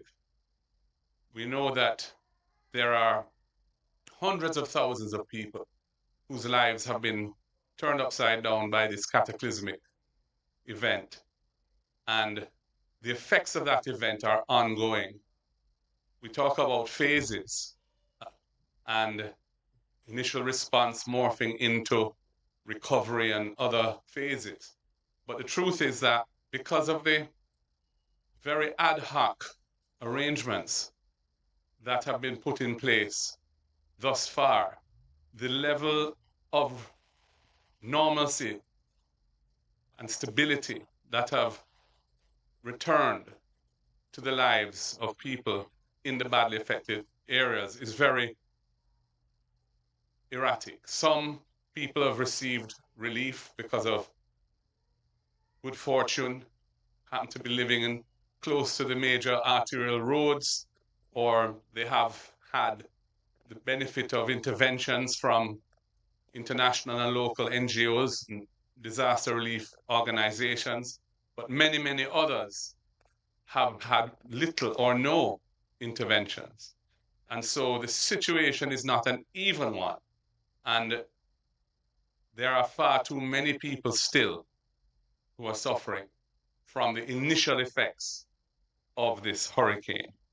The opposition, as I said at the first press conference, and I want to repeat it now, we must not seek to score political points as a competitor of the government. This is not the time for that. We've just gone through a general election barely 2 months ago. This is a time when Jamaica is facing a huge disaster, an economic disaster, a social disaster, a humanitarian disaster. And the role of the opposition at a time like this is to help the government to respond as effectively as possible, because we want Jamaica to get back on its feet. We represent people who need that to happen. So when you see us perhaps disagreeing with the government on a particular issue, it is not as a result of being cantankerous or being trivial or petty. We take issue with those things that we think are fundamental and that we should not allow to be implemented in the originally proposed way, because it will have a deleterious effect. It will have an effect on the governance of the country or on the response to the disaster, which is suboptimal and needs to be improved. And that is how we have been attempting to approach this. Equity, transparency, and accountability are vital in the response to a disaster. We have heard numerous reports that political representatives of the governing party are being used to distribute government relief, taxpayer funded or donor funded through the government relief, in ways which they have no legal or political standing constitutionally to play that role. Elected representatives must be included in things that are happening in their constituency so that they have information, so that their information can be shared with those who are operating on the ground, and you can work together with all stakeholders, including those who are representing the other side of the political fence, to get the best possible solution in a difficult situation. That is not happening. I have been bringing these incidents, as I hear of them, I have been bringing them to the attention of the Prime Minister through WhatsApp. He has not responded to me at all since last week, the Saturday before last, 10 days ago. I have not heard from him in response to any of my messages. So when the Minister of Information says that we have been communicating constantly, that is simply untrue. There has been a total cessation of any communication, certainly coming in my direction, from the Prime Minister. I note that there's a decision that has been taken to enact legislation to establish a new reconstruction agency, the acronym NARA, National Reconstruction and Resilience Authority, I believe, which will have wide powers to ensure that decisions can be taken very quickly when it comes to rebuilding, for example. I know that this is something that the private sector have been agitating for, and I see the need for it. But where you are circumventing normal procedures because the circumstances that we're in require that, it is all the more important that the thing be done in a transparent manner and that all critical stakeholders should be at the table when those decisions are being taken or being reviewed. The Prime Minister, in making that announcement, spoke of a broad-based governance structure for this new authority. I had called for something of that nature right after the hurricane. I wrote to him about it. However, I noticed that he, at his press conference when he announced it, he made no mention of the opposition being at the table. I don't know whether that omission was inadvertent or deliberate, but I can tell you that if we want Jamaica to get back on her feet as quickly as possible, if we want to avoid social dislocation, and if we want people to feel that the response is equitable, is well designed, and is without political bias, it is important that critical stakeholders be at the table. And the opposition, with 28 seats in the parliament and almost the same number of votes in the last election as the government, should be part of that process. We are willing to serve, but we are currently being excluded. All of the committees that have been established under the cabinet, including the private sector committees and so on, the opposition is not present on any of those committees. The one concern I have as well is in the way in which the post-Melissa response effort is being administered. Jamaica has a robust legal framework for responding to disasters. The National Emergency Response legislation called the Disaster Risk Management Act, which we passed in 2015 and which the government used extensively during the pandemic. Despite the Constitution having provisions for states of national disaster to be declared, and there's a constitutional framework for addressing it, the government preferred to use the disaster risk legislation to respond to the pandemic. What we have seen in relation to this disaster is that it is effectively being marginalized, partly because ODPEM, which is a critical institution within that legislative framework, has been denuded of authority, status, and capacity over the last decade. And this is unfortunate because the legal framework which exists in Jamaica is well designed in accordance with international standards, and it contemplates responses being at the national level, at the parish level, through the municipal corporations, which used to be called parish councils, and at the community level. They're all supposed to be integrated so information can feed its way from the ground up seamlessly to the National Emergency Committee, NEOC, the National Emergency Operations Center, and decisions can be made on the basis of complete information or the best possible information, and then directed and resourced through that structure so that the ground gets the benefit of being comprehensively included in whatever the relief is. What we have seen is that structure is not functioning. The parish councils have not been engaged and resourced so that they can play their part, despite them having disaster professionals and other professionals available to them to play the role they're supposed to play. And instead, we're seeing parallel structures being put in place, which are essentially running alongside the legal structure that exists, and have in many cases superseded them, but without proper coordination. Those parallel structures are those set up by cabinet, and also those involving our international partners, the NGOs and others, without whom we'd have been in an even worse situation than we are now. We're very grateful to all of the agencies that have been here putting a lot of effort, but the coordination needs to be sorted out, and the legal structure that exists to ensure that relief is distributed fairly, equitably, and comprehensively based on the best possible information on the ground, that needs to be activated properly and not circumvented.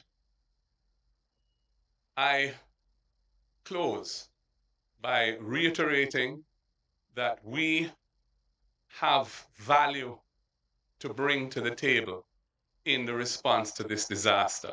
We have representatives at the local government level. We actually have more representatives at the local government level marginally than the government do. We have a substantial number of representatives at the parliamentary level. They are all on the ground getting information daily from residents as to what is happening. The political organizations of both parties go into every nook and cranny of the country, and therefore the organizations are well placed to get information to feed into the disaster response system. That is not being leveraged. That is an asset that the country has, and which the disaster legal framework contemplates being engaged, but is not being engaged and is being marginalized. And that is why we're having suboptimal results, where people are still a month after the disaster feeling abandoned by the government because they haven't seen anything happening to take them out of their plight. The housing situation, we've heard the announcement about the 5,000 container homes that will be brought in and distributed through the NHT. That is not likely to come into effect based on what the Prime Minister himself said until the second month of next year. In the interim, what is the solution for the people who have no shelter? The thousands of Jamaicans who are coming into the Christmas period, every time it rains, them wet up. Their children, old people, pregnant mothers, persons with disabilities. What is going to happen to them? I said at the last press conference, in response to a question from the media, off the cuff, I was asked what did I think would be an appropriate figure to empower the constituencies with. I'd said 50 million. Certainly, a $50 million allocation would allow MPs to respond to the huge need in a more meaningful way. Instead, they've been put in this invidious situation where essentially they're asked to allocate to 100 people when the needs of their constituents are thousands of people. And that simply is just a recipe for a lot of frustration and bitterness. The government needs to wheel and come again with this and rapidly put in place a response on the ground to the shelter needs. It is an opportunity also to run some income on the ground where people have lost their jobs or their businesses have been closed and get the economy moving. We could have mobilized brigades of people who need income to help with the cleanup, which is now very sporadic and needs to be dealt with the public health risks that Dr. Dawson has spoken to again, and also with the shelter issues. Let us mobilize people on the ground, have some money flowing through those communities, get the economy back at the grassroots level so that people can have some hope and so that the needs of the people are being addressed in an efficient and quick way. We will play our part if we are allowed to do so, but we bemoan the misinformation being fed about the role we're playing. We are feeling very excluded from all decision making, and the way in which the system of relief is operating on the ground is not in accordance with established norms, and is also resulting in suboptimal distribution of relief because the relief is not being done on the basis of proper information as to the needs.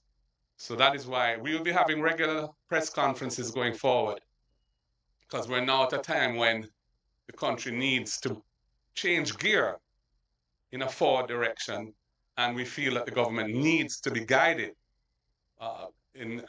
by persons who are under the feeling it on the ground, the neglect and so on. And it's our role, I think, to do that. The Parliament doesn't lend itself, as currently managed, to having that kind of open dialogue, that opportunity to share what we have to say. So we will have to do it in this manner and other manners. So I thank the media for having given us this time, and we look forward to partnering with you as we play our part in getting Jamaica back on her feet. God bless Jamaica, land we love, one Jamaica. Unity is a must. Let us pull together and rebuild our country. Thank you. Thank you, leader, and thank you again to all our speakers who presented. We'll provide the opportunity for members of the media to raise questions. So please identify yourself and the individual to whom you are putting the question.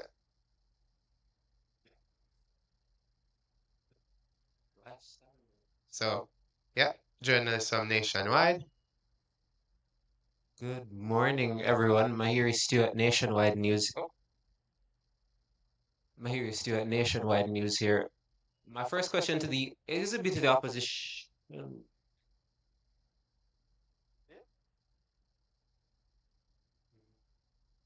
Question to the opposition leader in terms of the allocations that are being given to the members of parliament in order for them to rebuild. We're hearing in terms of the housing that 10 million isn't enough based on how many people in the constituency are affected. I know that there was a suggestion earlier in terms of a fixed figure. You said it was off the cuff, it was 50 million. But in terms of given the different characteristics of the constituencies and the different amount of persons affected, do you think a fixed figure would be more relevant, or would it be based on the constituency? I don't think in this situation it's sensible or realistic to have a one-size-fits-all basis for allocation. All constituencies have some needs because the hurricane did have impact on everywhere, but the degree is on a huge differential curve. And clearly, those constituencies, which we know from the mapping that's been done and the data that we have, where the extensive damage is, should get realistic allocations in keeping with the extent of the damage and loss that they have suffered. And every MP, I think, would accept that that's fair and reasonable.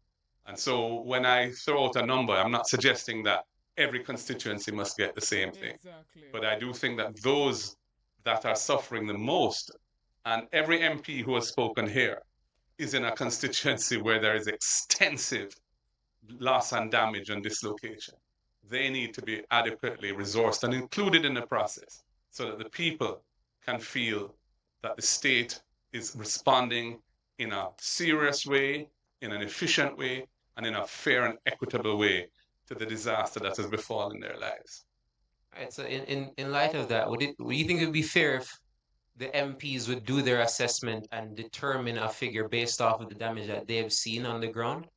I think that we don't need to go through a scientific survey of the damage in advance of providing relief. It is well known the extent of damage that there is. It's easy to have a preliminary figure, which you know is not going to be the end number that's needed, but is a decent start, and get going with that. A month has passed. Children need to get back in school, but people are still living in shelters in schools that are badly damaged. Teachers and the Ministry of Education want those people to leave. Nothing is put in place for them to go to. And now the MPs are being told, we must deal with it, but no resources are being provided. So it's a crazy situation. And it requires a proper, well thought out response with everybody at the table who has value to bring to that decision. And that's what's lacking now. My next question would be to Ms. Perkis. I did do a story a few weeks back on the issue of the rising water in Chigwell, Forest, and Leith. I think those are the three communities you had mentioned. In terms of since then, what can you say about the level of water that's in those communities, and how are the constituents that live there? How are they doing right now? All right, firstly, let me clarify that Lethe was not one of those areas marooned by water. Chigwell, the water continues to rise. Water is receding in Forest, but it's going over to Chigwell, so it continues to rise in the Chigwell area. Okay. And I guess this would be a question for all the MPs in general, but in terms of resources, specifically water, Dr. Dawes had spoken about the fact that contaminated water is an issue and people need potable, clean water in order to respond to the disaster. What can you say is the status of the restoration of water in your constituency? This is for all the MPs. Well, our main booster systems have been damaged, mainly Great River.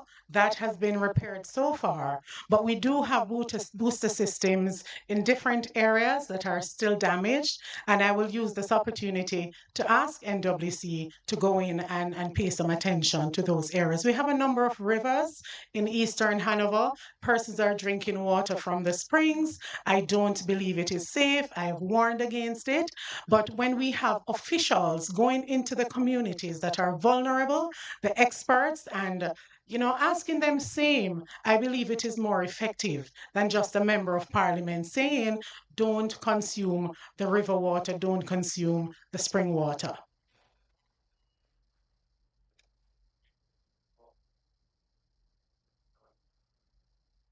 I just want to add to what Member Perky said a while ago in terms of water. Um, yes. In the majority of these constituencies that are affected by Hurricane Melissa, the system is served by the Jamaica Public Service Company, JPS. And the majority of those systems are still out as we speak. The government speak to deploying generators across the country in these areas. There's still a lot of areas that are without these generators as we speak. So in terms of the water infrastructure, because out of the 227 systems we have across the country, they're all independent. There's no linkages. So therefore, the majority of these stations act independently, operate independently. So there's no synergy between, as we speak now, I know that the JPS is trying to repair a lot of these stations along with hospitals and fire station and other entities. But as far as water goes, because of the electricity from the JPS, a lot of these areas are still, in a lot of these plants across the country, across the different constituencies are still out as we speak. So individuals have to be going to rivers, streams, which the water is unsafe as we speak. And has water been trucked in terms of the places Well, that don't the have running government water? provided $2 million to each MP to truck water, but here again, I want to add and say that an average cost for a truckload of water is anywhere between 40,000 and 60,000.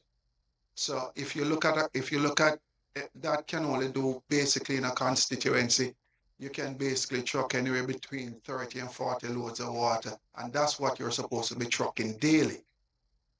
So the $2 million roughly is a drop in the bucket as we speak.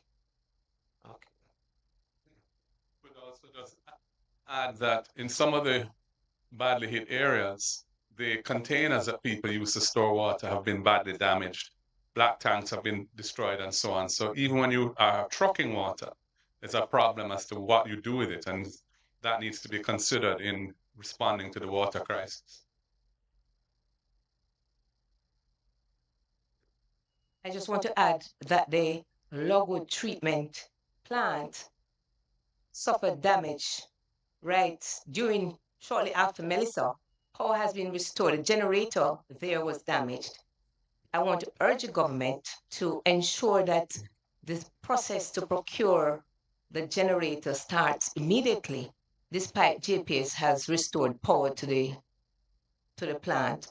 This plant feeds majority of Hanover and parts of Westmoreland. And so it is important that there is a generator there. I know there was generator was rented during the time until power was restored only recently. But as you know, there are times when the JPS will go down. And as such, it is important that we start the process of procuring a generator for that plant. Thank you. Do we have any other question online? All right, thank you so much. I want to especially thank you. Online. We have a question online? Online. Okay. Yes, I am online. This is Colin Bell, Portland Spice TV. I have about 3 questions. Okay. Dr. Dawes, you spoke about all these possible breakout and the possibility of we paying for them in lives if we don't do the things that we are supposed to do. Could you elaborate a little bit more on some of the things that we can do to prevent any more breakout, especially cholera? Also, we want to find out from Dr. Campbell. We saw you put in a water station somewhere in your constituency. The question is, how many of these water stations have been placed in the communities that water is unsafe to use? And is there a plan to make sure that some of these water stations are placed in other community? All right. I'll leave it there. Thanks. Okay. So let's look at what we're faced with on the ground right now. Leptospirosis. This commonly is simply attributed to rats, but it can affect dogs, cattle, cows and goats.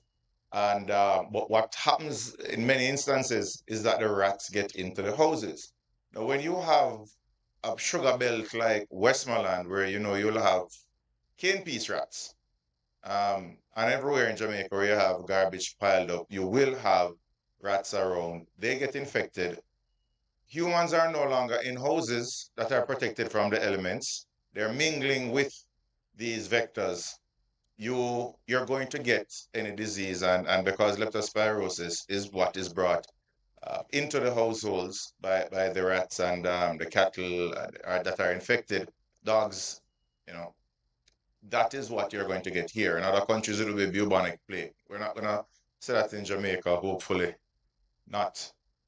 You spoke of, so it's really a matter of trying to, as I'd mentioned, a multifactorial approach where you get proper garbage disposal, clean up the areas, and importantly, get the people out of the areas where they are exposed directly to animals that are carrying these diseases. And it may mean that you give them proper housing, and if not, you evacuate them. The other illnesses are waterborne illnesses. You mentioned cholera, but far more frequent in our population is just simply dysentery, diarrhea. You can have really bad diarrhea from contaminated water. And water is contaminated. The storm water has gone into the underground aquifers. People are drinking from rivers and streams, so they're going to get gastroenteritis. Now, what was very maliciously twisted when I spoke about cholera the last time is that it can be imported. And as long as you have people living in the conditions where they're exposed to contaminated water, consuming contaminated water, any disease that is not endemic or native to Jamaica can make it here because we have people coming in and out. The question they ask, we have how many million tourists per year? The millions of tourists coming in per year are not going to interact with people living under tarpaulins and drinking contaminated water. So we have to be mindful that our minds are not trapped into thinking a particular way by those whose sole objective is to play political football. So we have to be mindful of all of the conditions that come here. Malaria is another one. As I mentioned, in Cuba, you have chickpea and zickpea as well as dengue. And there's another one that they have.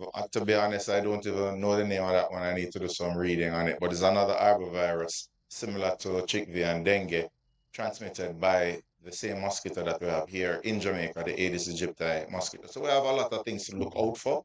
And it is really the basic principles of public health: primary prevention, early detection through testing, mass testing, and treatment in the early stages when you have a better outcome that we have to really focus on right now. And that is what is going to leave us saving lives. Dr. Das, before you go, do you think it would assist if the government, you used the word a while ago, evacuate people who are our most vulnerable, the elderly, young babies, mothers with young babies who are living in these conditions? Would an evacuation like that also assist in preventing more outbreaks? Yes, and yes. Unfortunately, we are doing reverse evacuation where we're pushing people out of shelters to go back to the conditions that I spoke about. My God. And in no century has anyone faced with an outbreak put people into harm's way if they say that they are a civilized society. We have to do better. We have to do better.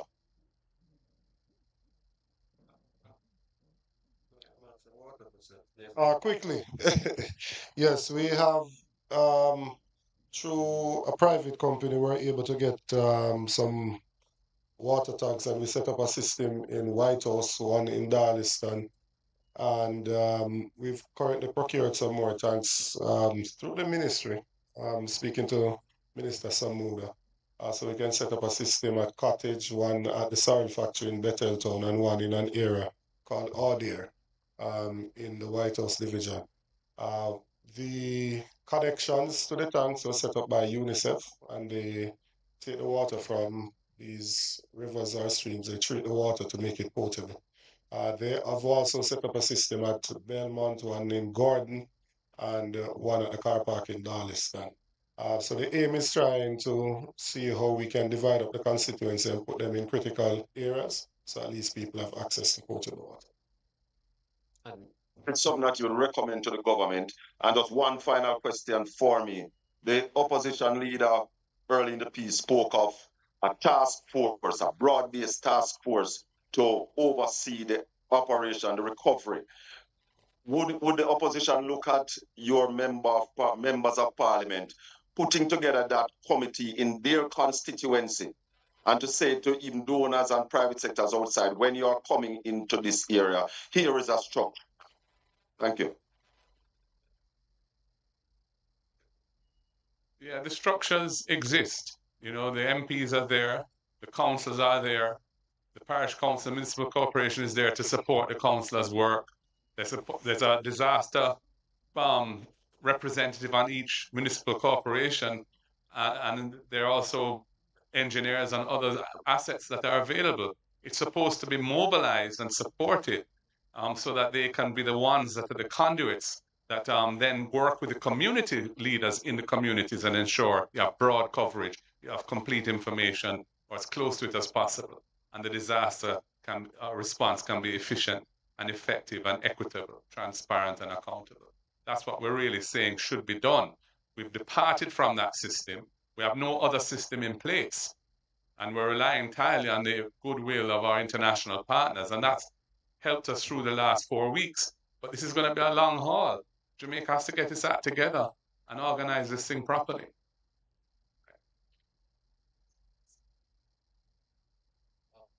Yeah, just two more questions to Dr. Campbell. One being, could you expound on the Adopt a Family initiative and how it works in case people watching want to assist?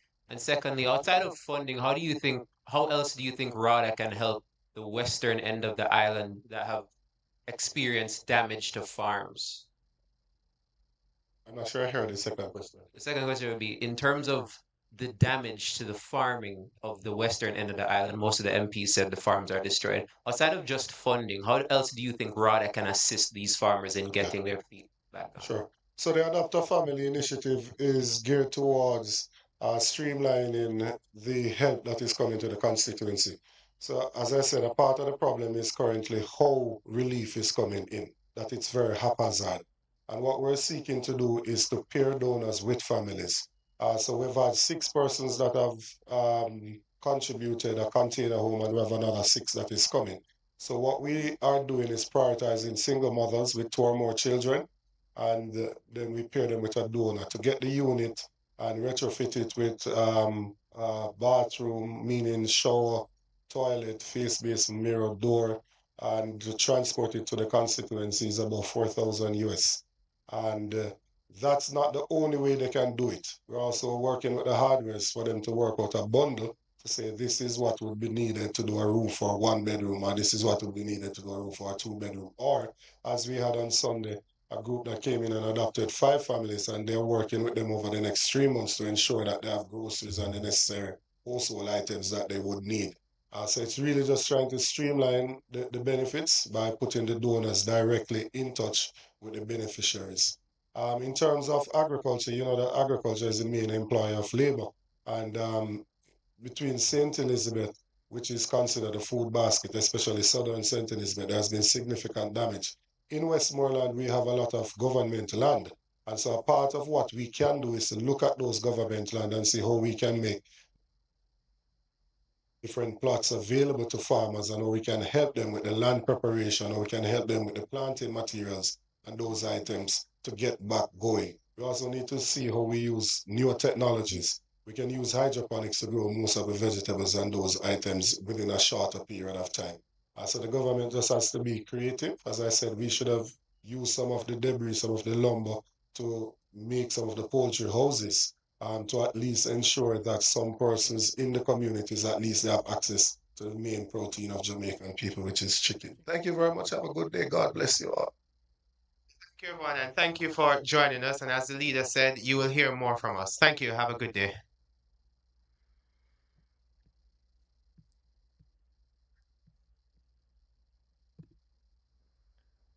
Wow, what a press conference. Very, very informative there. Thanks each and every one for coming on board, for watching. Blessings again to all the members. Big up to all the moderators, all silent watchers, all those who support this platform.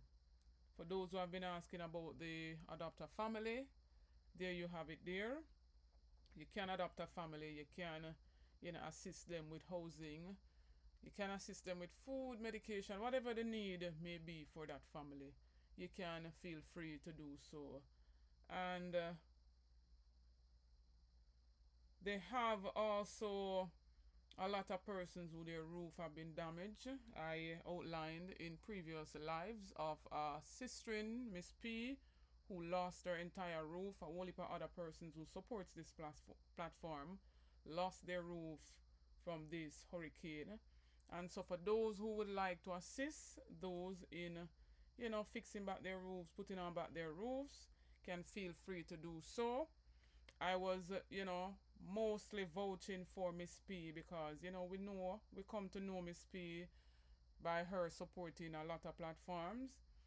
And she has, come on board, supported the ABR News TV just the same. And so that's why I wanted to, collect donations on behalf of her and to send it directly to her. So anybody at all who wants to assist Miss P in putting on back her roof can feel free to do so by sending the donation to my Zelle, which is my email address. It's pinned at the top of the chat. Feel free to do so. Or if you want her contact to send the resources to her directly, you can feel free to do so. She gave me an invoice with an estimate of about $360,000 just for the materials alone. That does not include workmen. So anybody at all, if you want to adopt somebody to help fix their roof, adopt a family, feel free to do so. Stay tuned for more videos. Stay tuned for more updates. It's what? After 12 now, I've not eaten anything. Come like a fasting, me dip on a beer water, me a drink. So I have to go and get something to eat and then I have to run on the road. So stay tuned. Love you. Big up to everybody. Much respect. One ABR News TV, one Bell, one ABR News members, moderators, entire supporters. Big up on yourself.